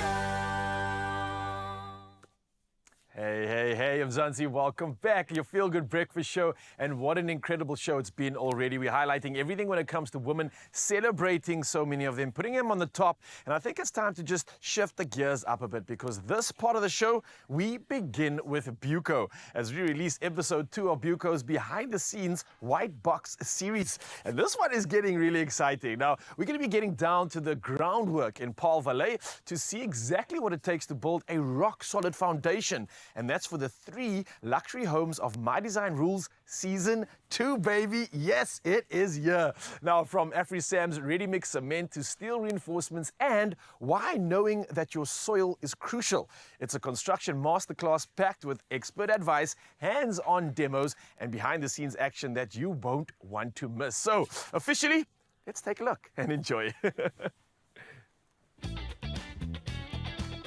My Design Rules White Box exclusive behind the scenes series. Begin with Buco. We're at the first plot of My Design Rules. All the 3 designs are similar for the contestants to make sure they can get the same opportunity. But this one's layout is quite nice. Gives you that northern sunlight, a little bit of less wind from the south. We're on the second site here of My Design Rules. Last week there was nothing here. We're just doing the base now. We're doing the raft foundation. That's going in quite nicely, so there will be a big difference in the next few weeks. House number 3. I'm actually very excited about this one. This one is unique. Very close to the clubhouse. You're going to have a walking distance. I'd probably say a private paddle court to yourself at night if you want. What makes this one very, very nice is you got that lovely mountain views in the back from your balcony. This really, really excites me to see this going up slowly and to get to a point where we can get the contestants in and see what they can do. My mammoth job is to actually tie this whole project together, try and deliver a project in a space that is allocated because there is a certain time limit for this. And to also take any delays or anything into perspective to make sure this thing happens in the allocated time frame that we've got. On my schedule that I set up, I even put in all the materials lists already married into it. And when we do the schedule updates, it will kick us 2 weeks in advance what all materials we will need. Then we can pull it off the schedule and send it forward to all the suppliers like Buco, AfriSam, to when the concrete will need to be ready and that. With the schedule and keeping it up to date, everybody involved has got a clear picture when it will need to happen. We are here this morning in Paul Valley, and Paul is already buzzing with people. This is really the city where the early bird catches the worm. We are here today doing one of the most important things when it comes to a building, and that is casting our foundations. We are joined here this morning by Jean. Kan jy vir ons 'n klein bietjie meer vertel oor presies wat vandag gaan gebeur? All right. So here we have our damp course membrane, our DPC, and our reinforcing steel. It's all tied together with wire ties as we're building the cage up. It's there just to allow for stiffening in the concrete. That's why it's also called a reinforcing steel. Then further on we have our first fixes for our electrical that's been put in place. And all these little white pipes that you'll see everywhere is the conduiting. That allows for us to pull the wires through the concrete after it's been cast, so we don't need to stand and chip and chase through everything later on. And then of course we've also got our plumbing fittings. So this would be a full bore for an internal downpipe, and then of course we've got our stack going up, and we've already prepped all our water feed pipes that have to go to their certain places. And then these are what looks a bit challenging sometimes. It is our reinforcing steel for our reinforced concrete columns. So ons het die pomp vandag van AfriSam op site, en ons gaan nou vandag die beton gooi vir al die fondasie. Nou, soos jy weet, fondasie is die belangrikste deel van die bouproses. Sterke fondasie, dan loop die projek goed altyd deur. So AfriSam is a specialized ready-mix concrete supplier. We supply concrete mixes that goes to very high priority jobs. For example, a 100 MPa foundation for a building, red pigment concrete, you get self-healing concrete, all those type of concrete that you can't mix yourself. Everything starts with the receiving of the raw materials. We receive and use our own aggregate. The material gets delivered at our plant. We manage it. We drop that onto the scales that then gets batched according to a command batch system into our ready mix trucks. So we use extender, fly ash in our mixes, plasticizers as well. That helps us reduce cement content in that mix. That in actual fact then reduces your carbon footprint of the production of that cement at our kilns. Can you explain a little bit more what happens behind the scenes? I know we're seeing this truck standing here now, but this morning, obviously hours before this, there was stuff happening that we don't know of. And what will happen after this monstrous arm has reached out over our foundation? In the morning, logistic-wise, we get all the trucks lined up for the pour that we're going to do. So on this specific pour, we're going to plan about 12 trucks, 10 to 12 trucks. Trucks will line up, they'll arrive here. First, we have our lab here. They'll assess the slump, make sure the consistency of the slump is correct. Then we hand the truck over to the pump crew. They will start pumping it, priming the pump, and then they will start discharging and pumping it into the floor. A lot of logistics go into the planning with regards to getting the intervals between the trucks and the tempo correct. If you've got a lot of gaps between the trucks, you can get cold joints on the side. So it's very important for us to plan that up front. The important factor of this mix as well, it shouldn't be too high slump. In other words, flowing too much. You don't want it to run off in between your rebar. You want it to be nice and consistent, exactly like the customer required it. There's so much that goes into the pre-mixing, stuff that we don't think of beforehand. Can you elaborate even a little bit more about the technicalities and the curing of concrete? So that's what makes us one of the leaders in terms of concrete supply. AfriSam, we've been around for more than 90 years, and we've learned a few things in that time. It's just the flow of trucks, the consistency of the concrete. There's a 30 MPa that's going into this, our foundations, and by 7 days, it needs to achieve 70% of that strength. So in order to do that, there's a curing that needs to take place. So the process of curing is basically just keeping the moisture controlled so that it doesn't lose the actual internal water that's in the mix. Otherwise, you get cracking and shrinkage and that. By the sounds of it, it's almost like a construction cake that we're baking here. The dough can't sit too long, the concrete can't sit too long. There's so many small technicalities, and the science behind it is crazy. And I think, like you said, the proof is in the pudding, it's in the tasting of the cake. So in the same way with the concrete, we do testing afterwards to check whether the concrete has achieved its 7-day strength, 14-day strength, and then the 28-day strength, which is the characteristic design strength. Die volgende proses is baie belangrik, dis die cubes wat ons gaan maak. So hulle sal 'n representative sample vat van die strok. Vreeslik belangrik dat hulle die sample in die middel van die strok vat. So hy gaan 2 layers van 25 tampering doen, en dan as die cubes klaar is, maak dit level, en dan weet ons dit 'n mooi representative sample. Dis baie belangrik ook wanneer hulle die cubes gaan set. Hy moet reguit set. So hy moenie skeef of enigiets set nie, reguit set. En daai sterktes wat hulle dan daar uitkry, word met die ingenieurs bespreek en present, en dan kan hulle bepaal wat die sterkte is op daai vloere wat hulle doen, en dan weet hulle die kwaliteit is reg. For me, it's really important to know that after these 28 days, we will have a foundation that I know will last for the next 100+ years. Foundations are definitely the most important thing when it comes to any construction and any building, and I'm so happy that we can have AfriSam.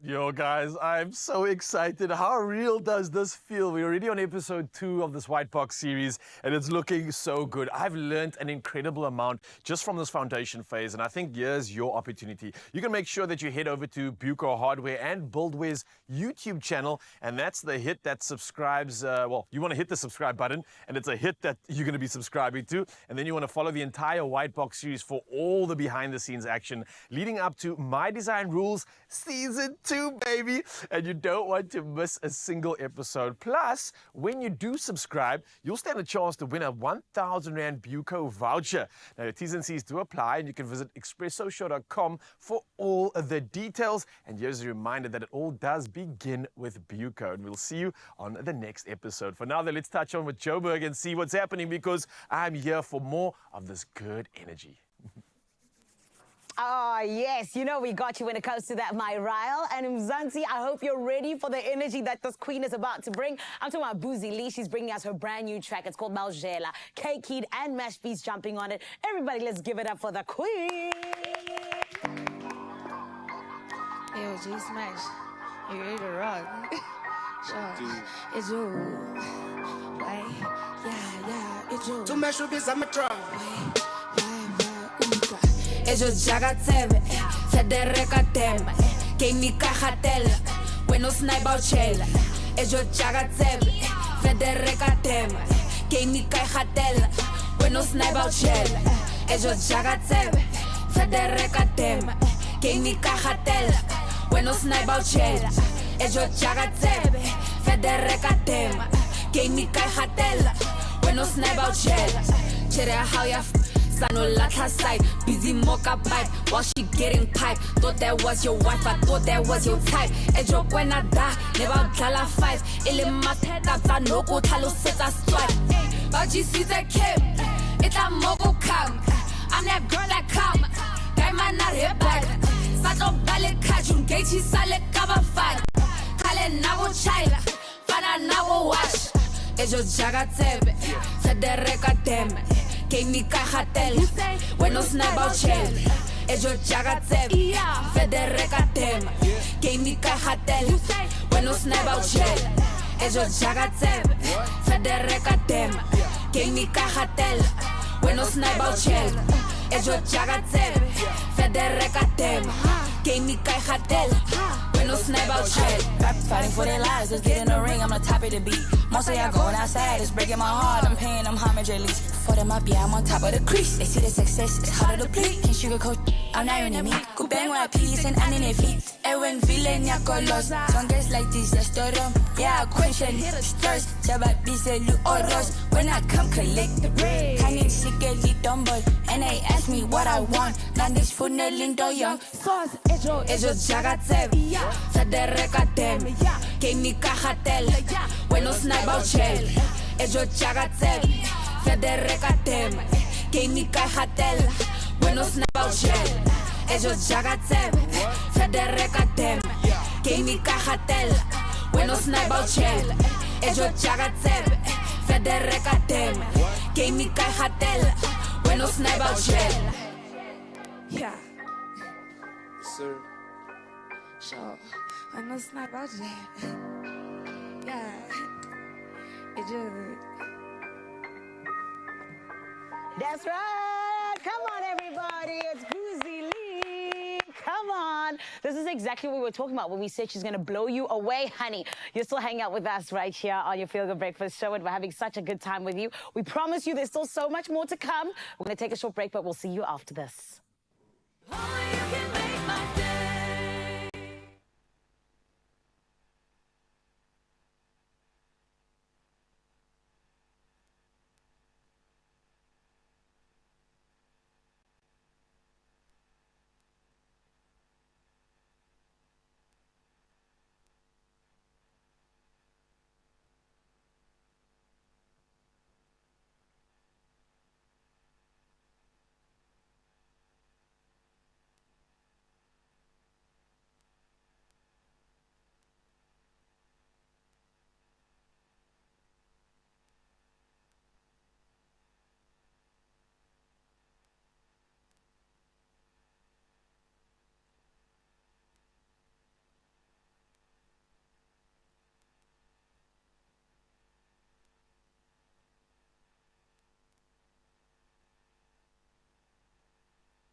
It's my Feel Good Breakfast Show. Today we're diving into a wellness topic that might be new to many of us and even just a little bit tricky to pronounce. I'm talking about sulforaphane. And joining us in studio are two experts who are here to unpack the science and benefits behind this powerful plant compound. Now, we've got CEO of Phytoceutics, Laura Johnston, as well as registered dietitian Anel Kirsten with us on the couch. Welcome to both you ladies, and thank you for being here. Thank you. And now I got to start with you because we have to take it back to the basics and talk about what exactly sulforaphane is. Can you break it down for me? Right, so sulforaphane is a natural compound that we typically find in cruciferous vegetables, such as broccoli, kale, and Brussels sprouts. And for many years, it has been known, for example, if you eat your cruciferous vegetables, that it actually protects you against disease. What the research now has found that these vegetables contain sulforaphane, and the sulforaphane has now been studied for its wide range of potential health benefits, such as being a potent antioxidant. It supports liver detoxification. It's anti-inflammatory, so it helps to lower inflammation. It boosts brain health. It is what we would call neuroprotective. And it also protects our cells against DNA damage, which contributes to chronic diseases, for example, cancer. Oh my gosh, so I'm just going, this ticks all the boxes right now. That is fantastic to hear that it can actually come in a supplement, which we'll get to in just a little bit. But how is this actually activated in the body? How does it happen that whether I take the supplement or the vegetable, that something actually occurs? Sulforaphane actually is only activated when the broccoli, for example, is chopped or chewed. And this is the activation of the enzymes that create the sulforaphane. So if you cook it, then you can damage these enzymes. Your gut, if it's compromised, then you'll struggle to convert the sulforaphane into its active form. You'd think, oh, I'll just eat a kilo of broccoli, but it's not necessarily that easy. You know, it is quite a complicated compound, but so powerful and important to get into your diet. Who would you usually recommend sulforaphane for?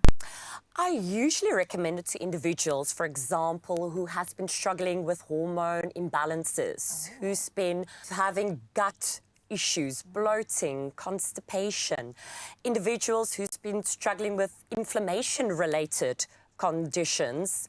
So, to be honest, I think majority of individuals can really benefit from sulforaphane. 100%. That, I mean, again, I'm going, yes, where can I sign up immediately? And how do you also know that you're benefiting from it? So, again, I'm taking the supplements. What sort of impact or effect can I see in my body? Because it has such a wide range of benefits, people would really start seeing improvement in their symptoms. So often these problems have been identified through testing or just because they were experiencing such long-term symptoms that the moment they start taking the sulforaphane, they start to feel better. And I think that is a win for everyone. Yeah, so from my side, I actually had a genetic test 20 years ago, and I found out that my detoxification pathways are not optimal. So that's when I started taking sulforaphane, and what I noticed was far less inflammation. I was less puffy. It also helped me with estrogen metabolism, so I you know, felt like I lost, you know, a bit of the excess puffiness that I was carrying around. And yeah, my gut health definitely improved as well. So I think, you know, a lot of the time you'll only really come across this when you do a genetic test.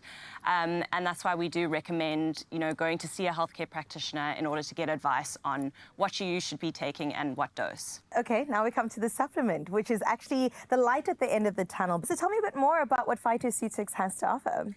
Yeah, so Phytoceutics have two different sulforaphanes. So the Biomax sulforaphane has a sulforaphane yield of 7 milligrams, and it comes from broccoli sprout extract. And then the new one is the Phytopure sulforaphane, and that's a cold chain product, so it's in the fridge, and that's more advanced and more potent. So this is a ready activated sulforaphane. It's 10 milligram yield, and if you have a compromised gut, your body will be able to metabolize this sulforaphane more easily. So how do we go about choosing a quality supplement? I mean, there's so many options on the shelf nowadays, and does it really matter that not about quantity, it is about what you're getting when it comes to the impact of one supplement? Correct, yeah. So when we look at sulforaphane supplements, not all supplements are created equal. So we need to take the bottle, we need to look at the back of the packaging and ensure that the product contains glucoraphan as well as the enzyme myrosinase. Without the myrosinase enzyme, the sulforaphane can't be activated into the so-called usable or active form in order to achieve those potent or beneficial effects that we want. So a lot of your products might state that it is a broccoli extract, but do check and make sure that you contain both components as well as the dosage of the effective ingredients and see whether there is enough in there. Thank you so much, ladies. I appreciate all the insight today. Such eye-opening information, and we had a wonderful panel of guests on our couch today decoding science behind sulforaphane. Now, whether you are supporting detox, gut health, or even hormonal balance, it's clear that this little-known compound could make such a big difference in your life. For more information on the 2 sulforaphane products mentioned today, please go ahead and visit phytoceutics.com and optimize your health today. Optimize your gut health with Phytoceutics range of pre, pro, and postbiotics. Use code Expresso for 15% off at phytoceutics.com. What a beautiful conversation. Educated, and I'm feeling even finer after that one. So thank you so much for coming through. And I didn't even know about that substance. So it's great to know that it comes in natural forms, but there's also extracts. And it's also great to know that we're going to extract some of that magic and bring it to the kitchen in some new ingredient form. So we're literally going to be turning up this Women's Month with a recipe from one of our favorite foodie influencers, Zainab Parouk. Now today we are making her fiery Harissa chicken. So before we even get into it, let's have a look at the video.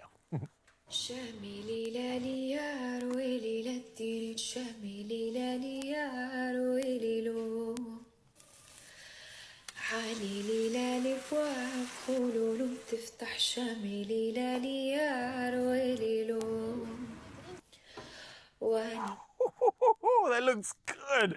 And that's exactly the reason why we said, we got to make this. And I'm not going to do it on my own. Carissa, get in here. It's time to make some chicken. Yes, please. How you like your harissa, Carissa? I love my harissa. I mean, it's my namesake almost. And I feel like, is it a bit spicy? It has a bit of that spiciness bit of to kick, it. So the spice for your life. Something you're going to enjoy? Ooh. Yeah. Oh, But yes. I don't know. It's not just spice. There's a... I don't know how you would describe it. It smells like pizza. It's got a pizza sort of tomato / ground feel vibe to it. It's something that works so well with chicken. And yeah, that's why we're highlighting this one. And it's really, really simple. So start with your chicken. I'd suggest maybe using something like thighs. You can use whatever chicken you have like breast, but thighs really seem to absorb a lot of whatever you put into it. So juicy. Exactly that. So chicken's going in the bowl first. And then obviously we've got some harissa sauce. That's really pretty much where most of the flavors coming from for this recipe. But as you saw in the video, we are also going to be creaming this one up. And we're going to do that via yogurt. So we get some yogurt in there. Yep. Okay. And yogurt's quite a common one to be using with chicken. It works so tenderizes well. the chicken as well a little Tenderizes, bit. adds a bit of that creaminess and thickness to a jus, a sauce that you're creating. Then we got some spice going into this one. I think that was cumin. Cumin? Yeah, that's Awesome. cumin, and then some salt and pepper. Got you. And then voila, you kind of mix this all up together, a little bit extra tenderizing and balance coming through from some lemon juice. Nice. And this is pretty much how simple the chicken prep is. Quite simple, hey? Yeah, stir this all up, and then I see you've got some onions in the got pan onions already, so going. that's good to go. Now, do we marinate the chicken, or is it okay to throw it in as is? Ideally, you want to marinate because anything in the game of making food, the longer, the slower, the better, because that just makes things bath, absorb, dance in the flavors. But this one, if you are pressed for time, can still be prepared literally straight after this. So well, let's get in Let's there. do exactly that. I Okay, want you to throw pass it it in. over. Okay, let me just do this for you because we don't want to splash it too much. You will get a bit of oil There you going go. into this. And some onions going too. Oh, the yeah. flavor's going to come together beautifully. Kind of don't want to get the onions too brown when you start this one, and really kind of turn the chicken around so you get a nice balanced cook up. And voila, it's that simple. Now, pay attention to the fact that there is some cream on standby, which we'll use right at the end, and that will literally be to cream this thing up. Yep. I don't know if you saw the video and paid attention to that, but it really looked like there was a lot of extra sauciness in that one, and that's Because what you want to serve it with something that will absorb it, some rice, some naan bread. Yes, and I think naan bread for me would be the first choice. So I can just like kind of use it as a spoon and just pick it all up. But rice would work so well. Basmati, jasmine rice, it doesn't matter because I think this thing is just going to kind of dance in whatever you create for it. So a bit of rice, a bit of naan bread or anything. We're not even judging. Half the naan, half the rice. Yeah, that's actually a good and idea. Go I like in. that. So again, just focus on getting this kind of perfectly browned up, get all that like sort of flavor to be absorbed by the chicken. Amazing. And more or less about, I'd say a minute towards the end or 2 minutes towards the end, you want to add some of the cream. You don't want to add all of this into it. So just kind of a little bit of a dollop and you'll see how it kind of works together. I would use coconut cream, but this is regular cream, right? I think this is. Yeah. Yeah, it smells very much like regular cream, but if you are looking for something a little bit different, coconut cream will definitely work here. Flavor. It does. I know many people that are using meat-free alternatives in their meals. Right. Sometimes are opting for like a meat-free Monday and then add meat on the Tuesday, or using things like coconut and creating that full sort of non-meat experience. So you can use that, although there's obviously chicken in this one. Of course, you could use chickpeas maybe instead of the chicken. Ooh, yeah. Harissa chickpeas. Come on. That's a vibe. Come on, I love Zainab, that. add that to the list. That's actually a really good hack, and I think almost any sort of meat will work with this. But for now, you want to make this perfect. Obviously, we are getting inspiration from Zainab, and this is how she did it. So yeah, we are replicating the magic. Well done, Zainab. This smells absolutely fantastic. So we'll just let our chicken cook off a little bit longer, add that cream in it, and then serve it up. I mean, look at that deliciousness. I know. I think all our recipes today, and thanks again to all the women that have inspired us, have been top tier. You can't go wrong with either of them. I would almost think like now that I've seen the naan bread and now that I'm seeing the Harissa chicken come together, the naan might actually be like a lunchtime snack for me. And then this is a worthy of an official supper. This one is going to really get the fans going. Get your family enjoying your meal as well. Family will become fans. It's simple. I like this meal because it's something you can prepare like as your guests arrive. Oh yeah. So you don't have to wait and then like prepare it beforehand and then like, okay guys, everything's almost ready. You can kind of gesels while making this food and it really brings the heartiness to the meal. It does. It creates a lovely atmosphere as well, right? Like a cooking show, like welcome to my cooking show, y'all. And it's not too stressful. It's not at all. I think this is the fun part about it. Again, we are putting some of that not coconut cream, this is normal cream, we can use coconut. Just to cream this one up. Kind of eyeball it just to see how it works. You don't want to put too much in and then create like a watered down effect. Yeah. But also you can literally just do the following. Take your phone and scan the QR code that you see on the screen right now. And that will take you to our Expresso landing page with all the recipe inspiration and all the tips on how to bring these recipes to life. So you want to know what the ingredients were, you want to know the ratios and the quantities, or you just want some inspiration to make something good for the family or yourself. Well, there it is. You got it covered. Scan that QR code and all the answers are there. This is looking good. Is it not looking so perfect. good? I don't think we could have done it any better. I think that's a job well done. 2 recipes in the bag. Well done, Yeah. Riley. And Expresso Show will be straight after this short break. We're going to prepare this, plate it up, and then we'll see you straight after this. Yeah.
It's my feel-good breakfast show.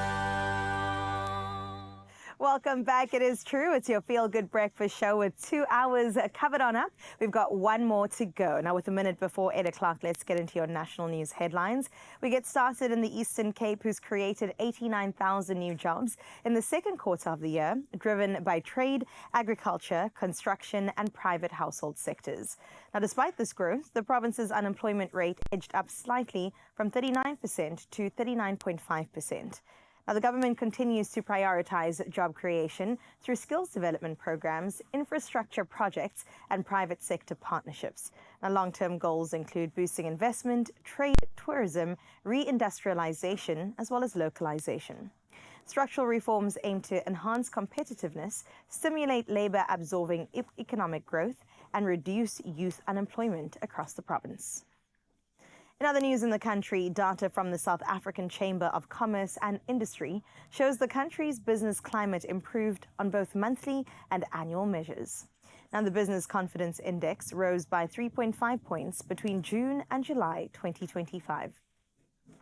In the short term, 11 of 14 sub-indices remained steady or signaled a positive business outlook. Now, key drivers boosting sentiment in July included new vehicle sales, manufacturing performance, rising international gold and platinum prices, and lower inflation, collectively contributing to a more favorable environment for businesses across multiple sectors. Internationally speaking, Cape Verde has declared a state of emergency on São Vicente and Santo Antão after flash floods caused by Tropical Storm Erin killed at least 9 people and displaced 1,500 residents. Now, in just 5 hours, 193 millimeters of rain fell, far exceeding the annual average, damaging roads, homes, and vehicles. Rescue teams are searching for the missing, while the diaspora has launched crowdfunding campaigns to provide urgent supplies. Now, authorities are mobilizing crisis funds and infrastructure repairs, with officials describing the floods as catastrophic and unprecedented in the island's recent climatology. Meanwhile, ahead of his summit with Vladimir Putin in Alaska, U.S. President Donald Trump spoke with European leaders, including the UK, France, Germany, Italy, Finland, Poland, and the EU, as well as NATO officials, and that was to discuss ending the war in Ukraine. Now, Trump emphasized ceasefire goals and territorial negotiations involving President Zelensky. European leaders expressed cautious optimism after the call, hoping it clarified intentions and ensured Ukraine's security interests remain central. Now, Trump rated the discussion highly and indicated that if the summit proceeds smoothly, a follow-up involving both Putin and Zelensky could be arranged shortly after. Now, let's touch base again with Mzansi closing off your news. South Africa's 44,000 African savanna elephants are thriving, a rare conservation success in a world where numbers are slowly dwindling. Over the past 40 years, their range has expanded across national parks like Kruger, Addo, Mapungubwe, and Tembe through trans-frontier conservation areas shared with neighboring countries. Even smaller reserves and community-managed populations add to their growth. And yet, as elephants roam wider, encounters with rural communities have increased, bringing both wonder and a few challenges along the way. Innovative solutions from land use planning to community benefit sharing aim to ensure people and elephants flourish together. On World Elephant Day, South Africa celebrates its gentle giants as a living link between heritage, nature, and, of course, hope. That is where we close your news for today. On a beautiful note, let's get into some last sports with Ryle.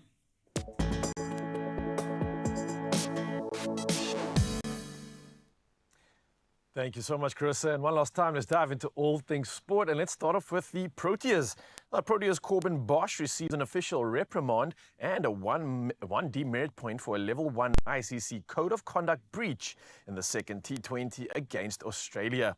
Now, after dismissing Ben Dwarshuish, Bosch gestured toward the dugout and potentially provoking a reaction. Now, he admitted the offence, avoiding a formal hearing.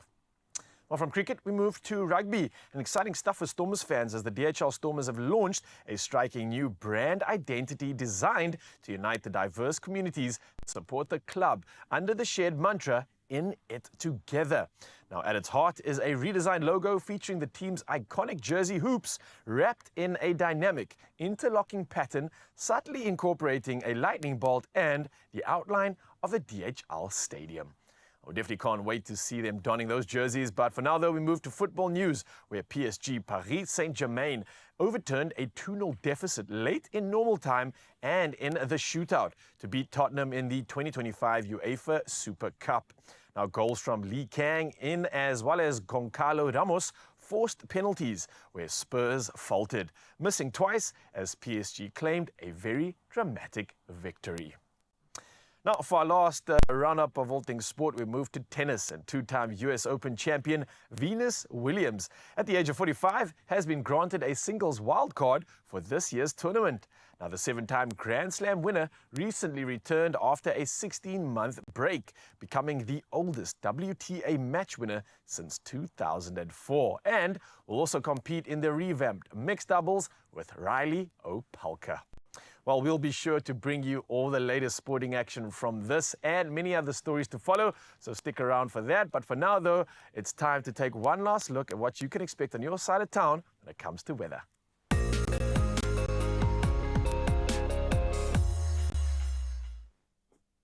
Thanks, Raul. In environmental news this morning, President Cyril Ramaphosa has urged that water investment be placed at the forefront of global climate and finance talks.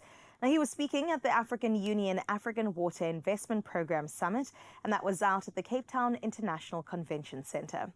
The 3-day summit, the first on African soil under South Africa's G20 presidency, focuses on addressing the continent's $30 billion annual water investment gap. Ramaphosa emphasized the importance of tracking, financing, and championing water projects to support development. Now let's put that cherry on top of our cake to close it all off. Lucille, what have you got for us? Thank you so much for this gorgeous morning view. Of course, representing Witbank. Absolutely beautiful. I know I said the previous one was my best and favorite, but maybe you've actually trumped this one. Congrats to you, Lucille, and shout out to Witbank. We wish you a blessed and beautiful day ahead. And remember, we do this again tomorrow, so let's close off the week on a high note. Remember to send that through to us on our WhatsApp line. We would be so happy to receive it. For now, though, let's get into your temperatures so you can prepare one last time for the rest of this Thursday.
It's your Feel Good Breakfast show, making sure you're up to date with all things happening all around the world. However, we're also making sure that you're in the know of the people that are popping and doing amazing things. And this is why this morning we are celebrating Boozy Lee. Everybody give it up for her on the track Scooter Baba the remix.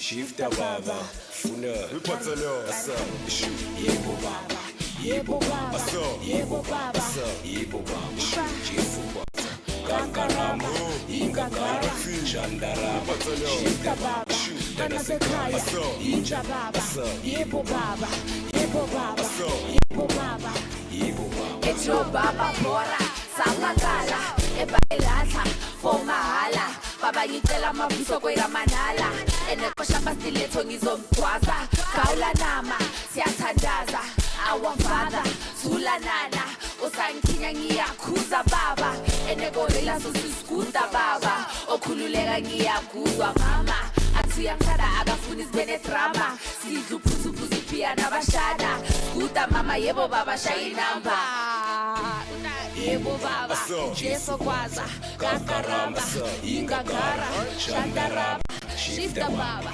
tanasekhaya inja baba skuta baba yebo baba skuta baba yebo baba skuta baba yebo baba skuta baba yebo baba skuta baba yebo baba skuta baba yebo baba skuta baba yebo baba skuta baba. It's good. Oh, yes, everybody. That is what we're talking about when we say a superstar is in the building. Boozy Lee doing the things that need to be done. And exactly this is what you can expect still right here on your Feel Good Breakfast show. More explosiveness, okay? More explosiveness. What do I mean? Friend, there's so much that's going to be happening. But first, let me check in on Cape Town. Cape TZ, Fo Sheezy, are you feeling the vibes? Hey. We're feeling the vibes. Buzzy's got us buzzing out here. Come on. We definitely are. Set the mood for the weekend so we know we're in for a great time. But listen, I think we're going to just take it up a notch because I heard somebody Grace is coming to the Joburg studios. Oh, an absolute great. We're talking about none other than Sasha Fineberg and Gomez Zulu, the young superstars entering our studios. And Zanela's going to find out everything about him and hopefully find out how we get some of those buys too. There's so much to look forward to. And on top of this, we're also going to dive into a little bit of a beautiful and artistic dance. And this is in the form of letters of reflection. So, Mzansi, there's something incredible happening in July and August, and you do not want to miss out on this. And we're going to give you a reason to book those tickets because your art has never looked this good. You've got every reason to stick around, and we don't want you to go anywhere. It's going to get even better after this. I'll see you now.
It's my feel-good breakfast show. It's true, you're still on your Feel Good Breakfast Show 100%. And my friend, our country duty every day is to bring you feel-good vibes. But then there's other people where their country duty is to bring pride and make us feel like no DNA, just RSA. And I'm talking about the likes of Sasha Fineberg Ngomezulu, the king that is joining us this morning, who has truly allowed South Africa to not just feel pride, but more than anything else, to also truly be able to believe in the Springboks. Because when it comes to his talent, he's shown us over and over again why he truly deserves to be part of the squad. And getting to know a part of his story is 100% going to leave you inspired as you go into the rest of your day. Everybody, let's welcome Sasha Fineberg Ngomezulu. Sasha, how are you? I'm good, thank you. How are you? Good. I'm amazing, thank you. Sasha, I mean, well done on everything you've achieved so far in life. Thank you. I feel like you're doing very well. For 23 years old. I'm trying my best. Your best is more than good enough, my brother. But you. I want us to jump right into just your incredible journey as a Springbok. I feel like, you know, there's been so many different things that have already happened, and you're only 23. But what has stuck out for you that's been a highlight? I think about this time last year, we played the All Blacks at Ellis Park. Good morning, everyone. And we beat them in front of, I don't know how many million people. That was exactly my best memory so far. Yes. I enjoyed that so much. We won the rugby championship from that. So that was my first year of Springbok rugby, and like best introduction ever. Right? That's crazy. They won because you were there, ne? Boo. I'm sticking to that. That's my story. That's fine. Thank you. But I know also becoming a Springbok is a lot of pressure. And also just being part of any national team, really. But what would you say, you know, has been one lesson that it's all taught you that you've got today that you keep with you? I think it's a bit cliche, but the resilience card I definitely pull. I've had probably like 5 or 6, 7 injuries, tough ones as well, yeah. I've been in theatre too many times to remember, so... Are you serious? Yeah, for my wrist, my elbow, my thumb, my knee, my ankle, the list goes on. So probably resilience and just like keeping on and sticking to the process and trusting that process. Yeah. And working really hard. I think that's probably installed some key values in me that I'll take away from the rugby field. That's amazing. And what makes you so resilient? Is it holding on to the fact that you like, I want to be a Springbok and I will be? I think it's what you said about giving the country hope and like smiles and things like that. That's kind of the best motivation I think you can have. I think when it's too much around yourself, you get bored of that. So yeah. Hectic. I love that. And that's one thing that I think allows you guys to thrive so much as the Springboks is that it's bigger than you. Yeah. You never just make it about yourselves. But I know as well that, you know, when it comes to you guys and training, you go pedal to the metal, okay? You're all about it. How do you try and balance, you know, kind of looking after yourself and even just kind of, you know, I want to say recovering as opposed to when you're now on the field and training? How do you get that all balanced out? Yeah, it's a tough one. I'm also new to this whole process. So for me, I haven't like pulled it off completely yet. Yes. But I think just having your day-to-day life away from rugby is probably the best way to stay sane. Yeah. And that in itself comes with its benefits, and recovering is one of those things where you can just take it easy and recover mentally. Beautiful. And then obviously there's all the physical stuff, but yeah, ice baths and things like that, but those are evil, so we'll stay away from them. Did you say they're evil? Are you scared of ice baths? I'm scared of the ice. So you never do them? Ice though. Okay. I'm brave. I was going to say, I like that for you, you know, doing hard things for yourself. That's good. I try. But Sasha, I know that, you know, where I'm from, in the Eastern Cape, we love rugby, okay? So every single time, like the first team rugby squad was like running out onto the field and everything, we'd always be like, BMT, big match temperament. Yeah. How do you keep big match temperament? How do you allow your mindset to always be in the right place when you step out onto the field? I just try to practice hard and put my best foot forward. Hectic. Yeah. So for you, it's all in the practice? Yeah, completely. Preparation breeds success for me. And do you ever like chat to any of the guys maybe to also get yourself in the mindset? Yeah, often the roommates. Damien Willems is my roommate, shout out. Yes. Yeah, we'll talk through the game and what's to come, and maybe, you know, the possibilities of challenges during the game and how we're going to get through them, the solutions, and we kind of just map it out like that. I love that. Did you and Damien choose each other? No, they chose us, but we would have chose each other potentially. Cute. I love that. So you guys have a bromance going. Yeah, for sure. I've known Damon for what? I've known him since he was in school, 2016, but I've known him for like 4 or 5 years now, personally. That's beautiful. So we've come a long way. He's I love a good guy. that. Love him. Oh, man. And listen, I also know that when it comes to you guys and stepping out onto the field, there's always like the personal rituals and things that you do. Well, for some of you. Yeah. Do you have any personal rituals? I have zero. Are you serious? Yeah. When you just step out, Sasha, you say, okay, it's time to play now. Yeah, obviously there's the haircut and the things like that. No, talk to us about that. There's the haircut. What's the haircut? That's not a ritual, though. Some guys will be wearing the same underwear and doing funny things. I just get my haircut Like before the game, Damien, so I look maybe? presentable. Yeah. Leave Damien's underwear out. Okay, sorry. No, I'm saying that because you wore the Yes, winning. yes. Yes, Oh, exactly. yes, That's yes, the yes. Mhm. But I just feel like rituals are a gateway to excuses. Because if you don't pull off a ritual, then it's an excuse. So I just kind of stick to getting a haircut and playing ball. Hectic. So for you, that day you're playing the All Blacks 4 p.m. At like 9 a.m. you're getting a haircut. I'm getting a haircut the day before. Oh, the day or the before. Thursday. But then, okay, maybe like I'll eat, you know, a carb load, like a pasta the night before. Okay. I'll have a smoothie that day. Yes. But these aren't really rituals. It's just a routine. Yes. Maybe like a smoothie and an ice bath in the morning. Okay, nice. Yeah, and then get to work. There's that ice. I or like water, swimming pool, something. Nice. Fluidity. Do you make your own pasta? I don't. No, I order from a restaurant, which I will not give free shout outs to. Smart man. I love a businessman. That's amazing. But talk to me, when we talk about Sasha, what things do you do outside of rugby? So even now I was like, do you make your own pasta? I'm like, does Sasha cook? What do you do outside of rugby for yourself? I kind of keep that to myself. Oh, really? Yeah. But like, yeah, I'll cook sometimes. I'll braai. Okay. I'll make a nice wrap or two. Yes. Take it easy with my mates. Yeah. And enjoy my life. Yeah. I actually like that you keep it to yourself because there's certain things you do need to keep to yourself just for you. Exactly. Yes. But talk to me then, especially with making decisions like saying, I'm going to keep that to myself. How has your life changed since you became a Springbok? It's been crazy. There's been a lot more on my plate.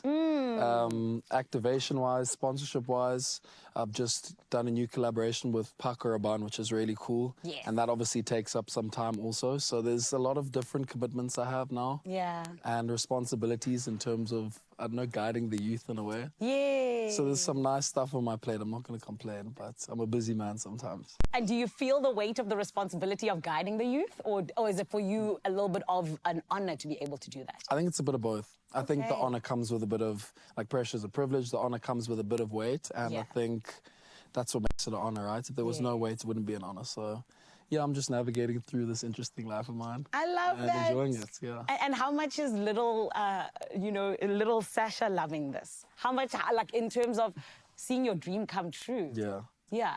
He's beaming. Little Sasha's beaming. Yes. He would have said that he saw it already when he was manifesting, but Come on. now that it's materialized, he's really happy, and I'm super happy and proud, and I hope that all the people that gave me the little guidance are happy too. My dad, my mom, my brother. Beautiful. Friends, yeah. Well, Sasha, I mean, we're proud. And we're just here, like, watching and everything. You know what I mean? Thank you. But, you know, with you saying that you got all of these commitments and whatnot, Raban is making sure that you smell good while you have those commitments. Of course they are. Exactly. Shout out. So we're going to get to that in a little bit. And this is why you got to stick around, Expresso family, because Sasha Fineberg Ngome Zulu is in the building, all in the name of telling you all about this beautiful Raban fragrance that you did not know you needed. And trust me, when we talk about that, friend, things are going to get spicy. They're going to get woody, but they're going to get delicious. We got so much still to come. This conversation continues in a little bit. Stick around. But for now, Cape Town, is you all good? Oh, we all good. We're just trying to figure out if spicy, woody, and delicious refers to the cologne or to Sasha. We're trying to figure that out. We're a little bit jealous. Sasha, please come to Cape Town. Yeah, next time. man. Spread the love a little bit. Come on. Right now, we want to get you feeling like the champion that Sasha is, because we have to ask you if you'll be playing Daily Lotto for an estimated 530,000 Rand jackpot. So on this Thursday, do not get left behind. Go ahead and buy your tickets now in store, or you can head to the website nationallottery.co.za and whip your phone out while you're there. There's the mobile app, there's cell phone banking, or simply head to your keypad and dial *120 *7529# for USSD. I got options, and of course you got more options because we want you to win so badly. We put these details on our Expresso social media pages, so you can go check them out right now. That will allow you to ponder, push and play the Daily Lotto for an estimated 530,000 Rand in jackpots, all happening today, which means you stand a big chance of winning big, but only if you play. So good luck. Please hit play. We definitely are just sending you good energy, crossing all fingers. But right here on your Feel Good Breakfast Show, let's get into some dessert. I think we've cooked enough. We have made some good food. We made good food. And now we're going to make a zaccato. Zaccato? What is that even? Do you I'm have any confused. idea? No. I'm thinking it's a zucchini made in like a pot. That's zaccato. I see where you went. Somebody told me it's an Italian dessert. That's all I have, though. Ooh, That's all I have. I like the sound of that. But listen, what we probably love even more is not just the sound of something we don't understand, but art. And I think art in the form of movement and dance is what I'm absolutely here for. And we talk about W Groove, they are doing just that and giving us every reason to jump ahead of an event happening at the end of this month. And they've brought in some of the finest dancers in the land of Mzansi just to show off and give you a reason to get those tickets. So don't go anywhere. An incredible event is happening just after this. And Zucotto.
It's my feel-good breakfast show.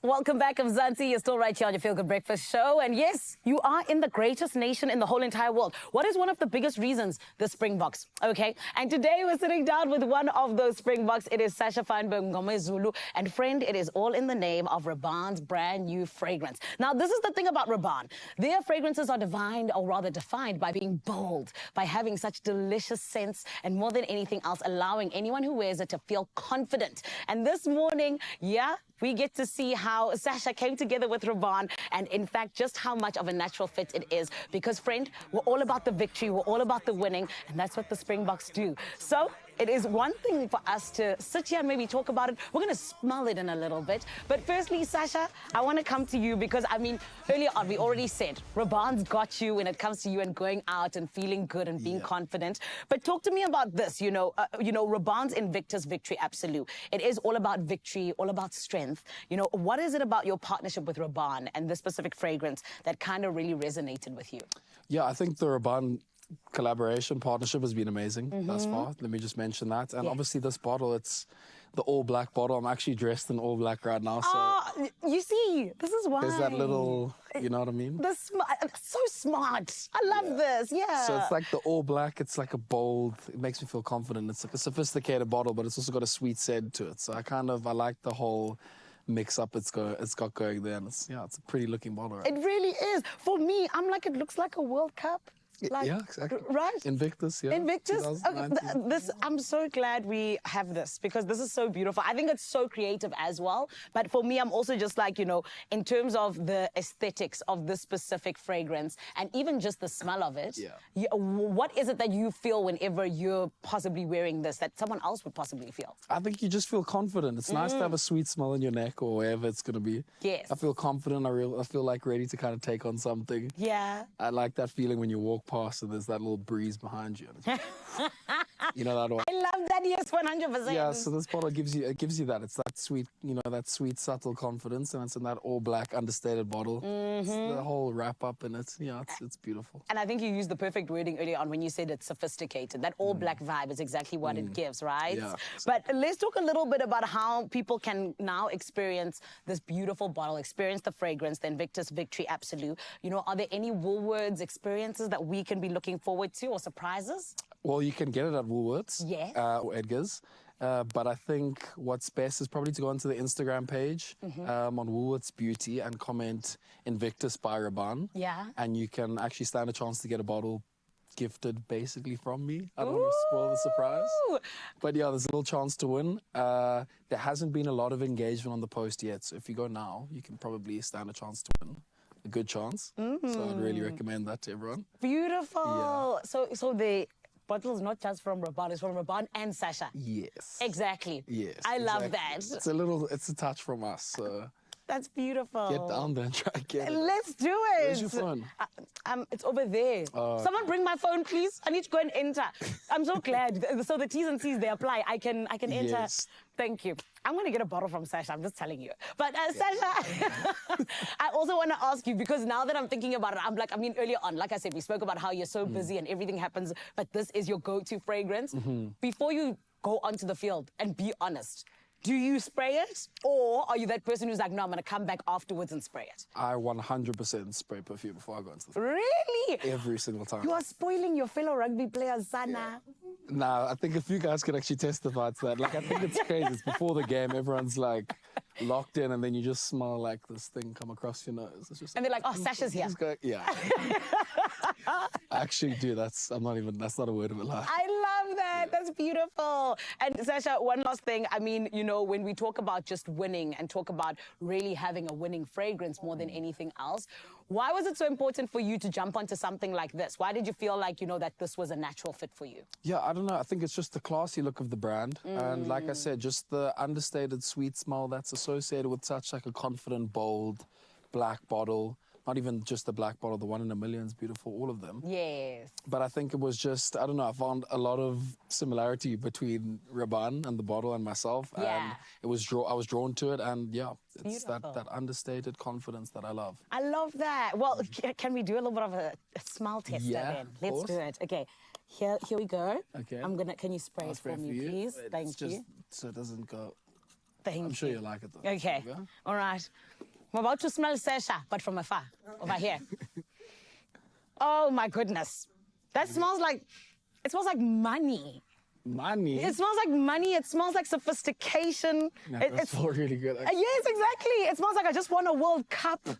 It smells, yay. Very nice. It is very nice. Top up. Not actually, let me top up. I love that. And Sasha, when you spray it, how long does it stay with you? Hours and hours and hours and hours, but I couldn't tell you how long it lasts because I'm always topping up. Like I keep one on me 24/7. I love that. But like knowing Raban and the quality of the cologne, it's probably like a full day. I don't know. That's beautiful. It's smelling potent 24s. Exactly, exactly. But Sasha, I also know, when we talk about now moving into a different level of your life, right? You almost now be like, okay, cool. I need a Raban in my life. I needed this. Were you always a fragrance man? I was always a fragrance man. Really? Yeah, and unironically, I used Raban before before our partnership. That is dope. So like another reason why I kind of gravitated towards it. I've always enjoyed this was actually the silver see-through bottle was the first one I got from them. So to get the all-black one first was also really nice. That's really dope. Yeah, so I like this brand a lot. And I've been into my colognes before, and my fragrances, so it's up my alley. And can I ask who introduced you to fragrances? My pops. Shout out Nick Fineberg. Shout out Nick Fineberg. That's right. Thank you. Because now look at us. We have great things happening here. My dad actually has a few bottles as well. He really likes them. I was going to say, what does he think? Whole family's winning. I gave some to my agent, Paul and Hilton. Shout out there. May as well just shout out everyone who asked me. Good morning, South Africa. I love that. I love that. One last thing I want to know, because I definitely feel like, we always look at you guys as our Springboks, and we're like, okay, this is your guys' lives, but we never always get into your minds. What is your favorite thing about being a Springbok? Oh. And can I give you two different answers, right? And I'm saying, so you can give me a superficial one and like a non-superficial one. Okay. Yo, I'm on the spot. Yes. My favorite part of being a Springbok is probably like, as you run onto the field, the roar of the crowd. Ooh. So it's kind of weird. Like when you're in the tunnel, it's like very closed off. It's like a tunnel. Yes. You can't hear much. And the closer you get to the field, the louder the roar gets. Really? And then eventually you're outside and it's crazy. Yeah. That's probably one of my favorite things. Second favorite thing is probably just having like teammates. Oh, that's so cute. Why? Teammates, because they are the top performers in the world, and my teammates. It's like being in a workplace with colleagues that are the best performing at their job. Yes. I've never looked at it like that. You guys are literally #1 in the world. Yeah, we are #1 in the world. Just like Raban. Yeah, exactly. Love it. Wrap it up. Sasha, thank you so much. Thank you. Well done, like I said, for everything you've been doing in your career, but also well done on such a great partnership. I think, like you said, it fits, it works. Thank you, and well done. You're really good at your job. Oh, thank you, Sasha. My pleasure. This is the energy we need in the morning, guys. Hey, mention, I'm going to go tell my mother at Springbok said, I'm good at my job. Thank you, Sasha. Zanzi, you heard it here first, honey. It is the Raban Invictus Victory Absolute that is, of course, partnered with our fave, Sasha Fineberg, Ngomezulu, all in the name of giving you victory when it comes to smelling good, okay? It is a fragrance you never knew you needed, the woody, spicy vibes, and you heard from Sasha that you can get it at Woolies, absolutely anywhere in the country, but we love getting to just 100% understand just what it is our Springboks are up to, and we love partnerships like this because it allows us to also just, you know, live that lovely life that we really deserve, and particularly courtesy of the Woolworths, of course. Right about now, you got to make sure you do not go anywhere. You're still right here on your Feel Good Breakfast show. KMTZ Sheezy, can you smell the victory from here? Huh? Can you? Yes, I can smell it. This is the time when I know you, Expresso fan, wish we had smell-o-vision because, oh my goodness, woody, spicy, sweet, all the combinations that we want in a fragrance and that we want on our Springbok, okay? But for now, though, let's turn our eyes towards this beautiful woman. Miss Abby is back in studio with us, and we're going to cook up something delicious. Now, we've made some savory dishes. We're getting into something sweet. It's an Italian dessert, I've been told. I'm seeing cherries, I'm seeing pistachio, I'm seeing biscotti. It's going to be so good. And then not only that, we, of course, have to spoil you a little bit with a dance performance, and that comes up straight after this.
having so much fun right here. Welcome back, Mzansi. It's your Feel Good Breakfast Show. And what do you know? The magic continues. Now, we've been diving into food, putting women on the pedestal, celebrating Women's Month. And now it's time to bring in a bit of something beautiful. We're talking about Letters of Reflection by W Groove Dance Company, which is coming to Cape Town for the very first time. So we get to celebrate and also get to talk about it, because joining us right now, we have Holly Groover, the founder and artistic director, as well as Lex Groover, the assistant director, and the first artist to talk about the vision behind the show, the unique choreographic process, and what audiences can expect from this emotionally rich, visually stunning performance. So I think it's official that we give them a feel-good welcome. Yeah. That's all for y'all. How are we doing this morning? Well, thanks. How are you, Raf? I'm excited because I'm getting to see some of the dancers prepare for what's about to come. Wow. I'm an athlete at heart, so I can respect everything that their bodies are doing. It's mesmerizing, to say the least. But let's talk about it. We're talking about Letters of Reflection. What inspired this, to say the least? And why did you think that it was something that would so deeply resonate with audience? So Lex and I have gone through our repertoire for W Groove Dance Company and selected a kind of a collage of works that we really love, and over the last 4 years or so. And we've revamped them. We have some new artists in our company, and we've decided to string them together into a bit of a narrative. We normally don't do that, but this show is a beautiful narrative reflecting on life's human experiences. And so we look at that in different pieces through a girl's thoughts. We have one of our dancers is the reflection girl, and she's journaling, kind of thinking about her different experiences in life and leading the audience through that. We have some visuals using video collage to entertain the audience as well. And we are looking at 7 letters, and so each of these letters is a dance. And it's memories of growing up, situations where she finds herself maybe losing someone she loves, or enjoying a fun date, or experiencing creation. Yeah. Yes. And just to touch on that, you're about to see a piece called Prayer that we created together. And what you're going to see from the dancers is that it's extremely enjoyable, and it's a powerful piece. With the music by Reinhard Buer, and the movement, which is very contemporary in nature. It's full body, it's organic, it's rhythmic, the music and the movement together. And it makes you want to kind of stand up and start moving a little bit. Okay. And it's also a very difficult piece to do. And it kind of encapsulates the whole show, which is just one moving, like, pulse or heartbeat. I want to get into that because it's a lot easier when things like this are spoken or written out. Your expression is in the form of movement. So when we're talking about each piece being described as a letter, how does choreography play out in that? Because this is becoming more of a conversation and a narrative that you're expressing through dance. That's not easy, right? So there's a lot more intention that needs to go behind every single movement and the pieces at play here. How do you get that right? It's a lot of discussion and speaking about intention behind movement. If I were to say, Lex, stand up. Okay, sit down. Now I'm going to say, Lex, you're married. Lex is recently married to Chloe. Congratulations. I'm going to give you a narrative just of you went off on a business trip. Your plane landed on a remote island, and you were stuck on that island for a while and hadn't seen Chloe now. And you're going to stand up as though you haven't seen her, and there she is. Oh, I can almost visualize on the island with you. I got you. Anyway, it's giving intention behind movement, and but not doing it, encouraging them not to do it in a cheesy way, right? Yes, you could do that really, dramatically. They need to like a musical of some sort. You just entered the musical realm there. Right. And so that's why we build with W Groove Dance on a very strong classical foundation, ballet and contemporary together, to make something that's qualitatively extremely excellent in comparison to the rest of the dance world. Sure. And we spend a lot of time with the dancers. They're each different. They each have a journey. They each have a story. And I think relating to, in the space that we have at W Groove, we work together on generating authentic movement from where they're at, wherever their journey is, and encouraging them to just be themselves, but go deep within the piece, within the repertoire we give them. They must think about it, maybe sometimes write about it, and then bring that out on the stage in a personal way that moves the audience. And we've had response from audience in Joburg that they're very inspired. One lady came to me in tears and just said, that was really made me reflect on my life. And I don't know what you're doing, but it was powerful and hope-giving, and I want to see more of it. And so we've had that authentic response that makes people, I feel like, is making a difference. And I think the difference maybe comes in the fact that these are artists working with art, creating art. I mean, it can only become this force and an experience that you really can't describe, but yet you're going to feel it nonetheless. Yes. What was it like working with, obviously working together has been incredible, but you've also collaborated with Tyler Gilstrap in this production. Tyler. Tyler. What was that like? A stamp of approval? Tyler's great. She's kind of crazy, as all great choreographers are, in approaching movement in just a completely bizarre and extraordinary way. Got up on our screens right now, if anyone's wondering. Yeah, but she's incredible, and her piece, Unsquared, is kind of one of the highlights of the show. It follows the narrative of kind of two couples where they kind of end up apart, and we have a sort of a blind date that occurs. Ooh, okay. And the kind of what will happen if you're all of a sudden set up on a blind date with someone. Explored through dance with beautiful music, very jazzy, very original. And it's something I've danced personally. I've danced this piece when it was created in 2022. And it's an incredible piece. Very difficult, very technical, but also very soulful and rhythmic and lovely movement. And we featured 2 new artists in this role in the second part of this piece, which is a duet. So that's exciting to introduce them. I feel like I could chat to you about this for quite a while. We could go deeper and deeper and deeper, but I think we need to come out of this and talk about the fact that we're not only getting to see performances, but an opportunity to get tickets as well. So maybe we can plug Mzansi in on how do they do that, where's this happening, and how do they get a part of this magic? So don't miss out. It's this Friday and Saturday at the Homecoming Center, the Old Fugard in District 6. Nice. So we've got a 7:30 p.m. show on Friday and then a matinee at 3 on Saturday and 7:30 as well. You can get tickets on our website, wgroovedance.com. Our ticket link is through Quicket. If you go to our upcoming events, you can get tickets there. You can also buy them at the door.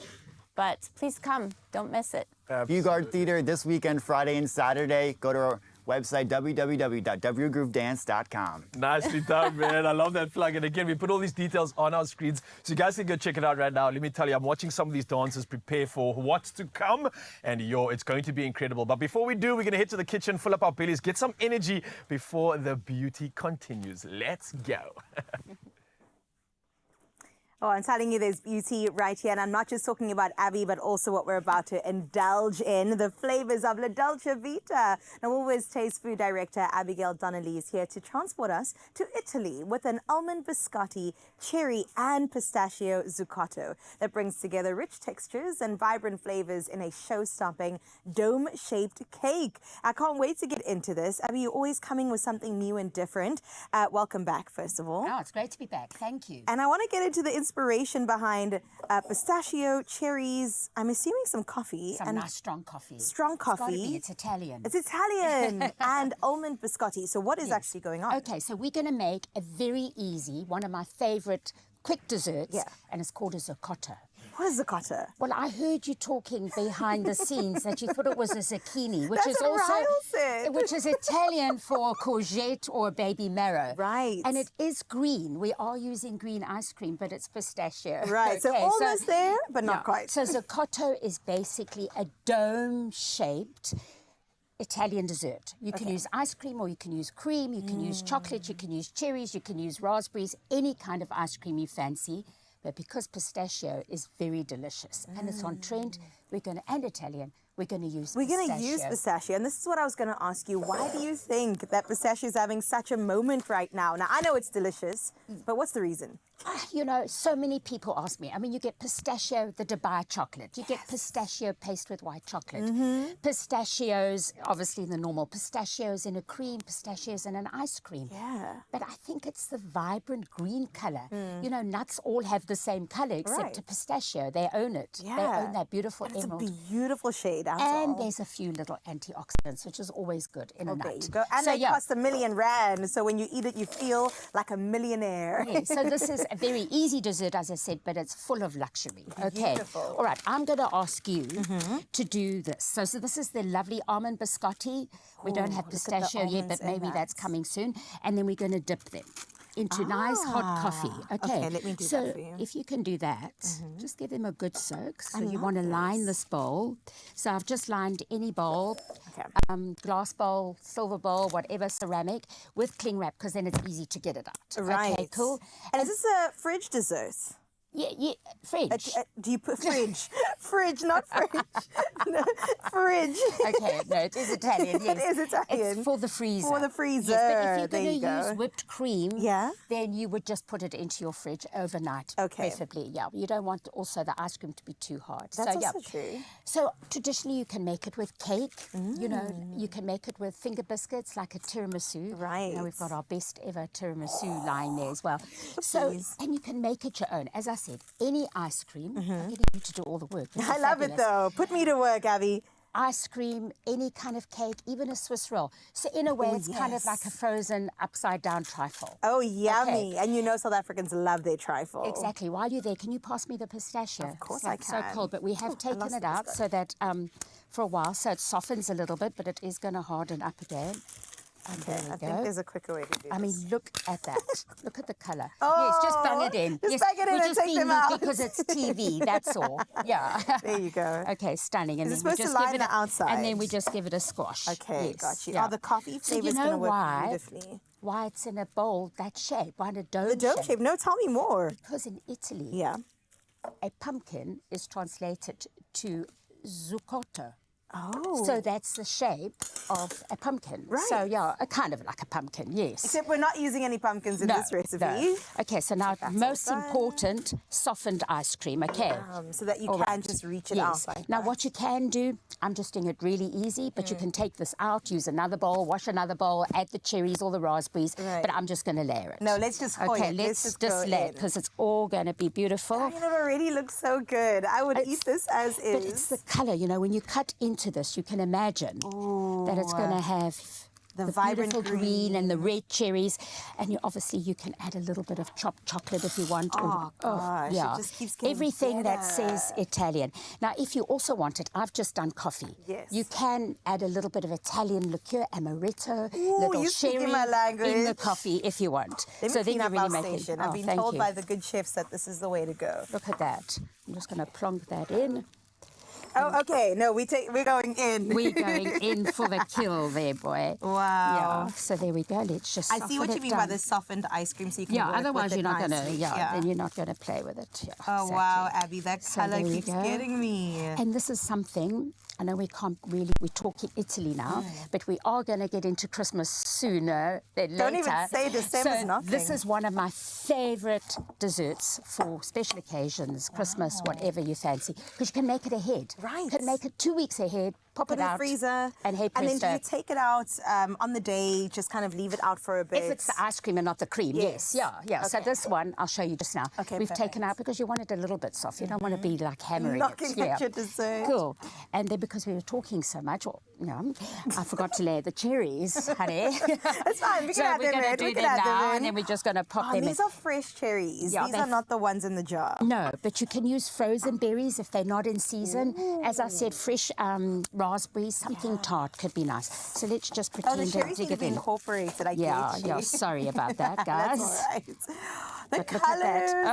The those colours. juices are boost. I mean, just look at that. Oh, It's and you just know, we lovely. eat with our eyes first, so this is definitely the way. Exactly. Then let's just give it a little snug little cover up, and then pop it that into the freezer. Yeah, that's perfect. and Okay. then We'll yes, deal we with do that need to clean that. later. Hey, sorry, You got it. There we go. I've Okay, got it. quickly, can you tell me a little bit more, Abby, about the desserts that you have? Because I see there's a tiramisu there. Absolutely. So this is. Have you had this? I haven't had. Oh, I'm going to. So this is the best ever, our best ever range. Okay, so that means it's just our best ever. Number one. And this is just heaven on a plate. Yeah, Decadent, it's the light. best tiramisu I really, Ever had. I love it. Yeah. Oh. And you know what I do sometimes? Tell me more. I put it in the freezer.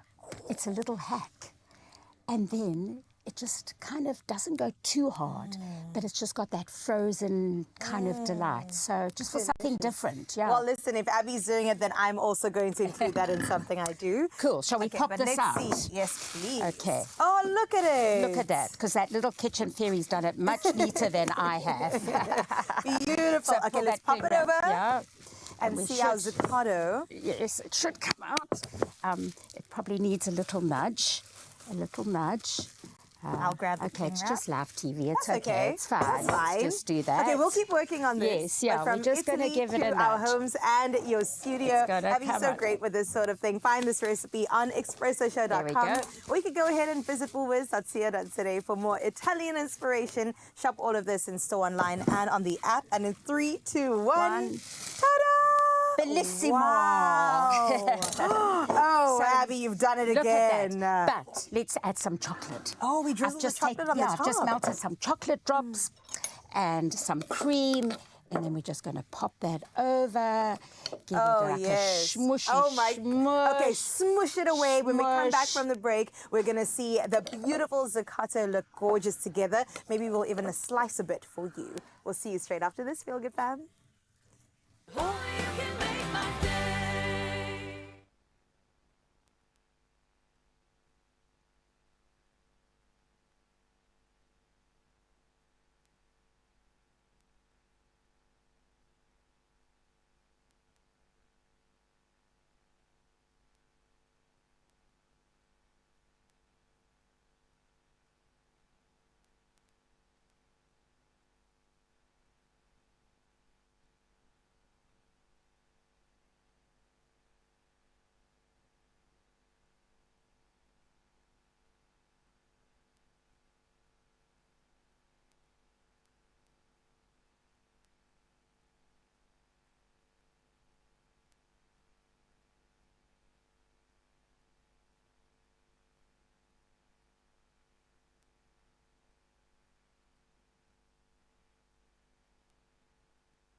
It's my feel-good breakfast show.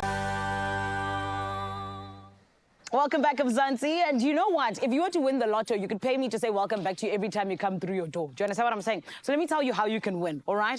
The question is, will you be playing Daily Lotto for an estimated 530,000 Rand jackpot this Thursday? Friend, don't get left behind. All you got to do is play now and don't miss out. How can you do so? You buy your ticket either in-store or nationallottery.co.za. Of course, you can also use cell phone banking or even just the mobile app. Or you can simply dial *120 *7529# for USSD. It is that simple. And all of the details that you need are on our Expresso Show pages. And of course, friend, it is all about Panda Pusha Play for that Daily Lotto, an estimated 530,000 Rand jackpot. That could be all yours. And you can stand a chance to win, but you gotta get that ticket. Right about now, though, we're coming to you live from Johannesburg. Let's go check in on Cape Town. Hi, my Cape Town family. Zanele, absolutely love doing this thing with you this morning. And Mzansi, finally the moment has arrived, because taking to the stage right now to perform, we've got W Groove Dancers, Letters of Reflection. Let's go.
Another feel-good production.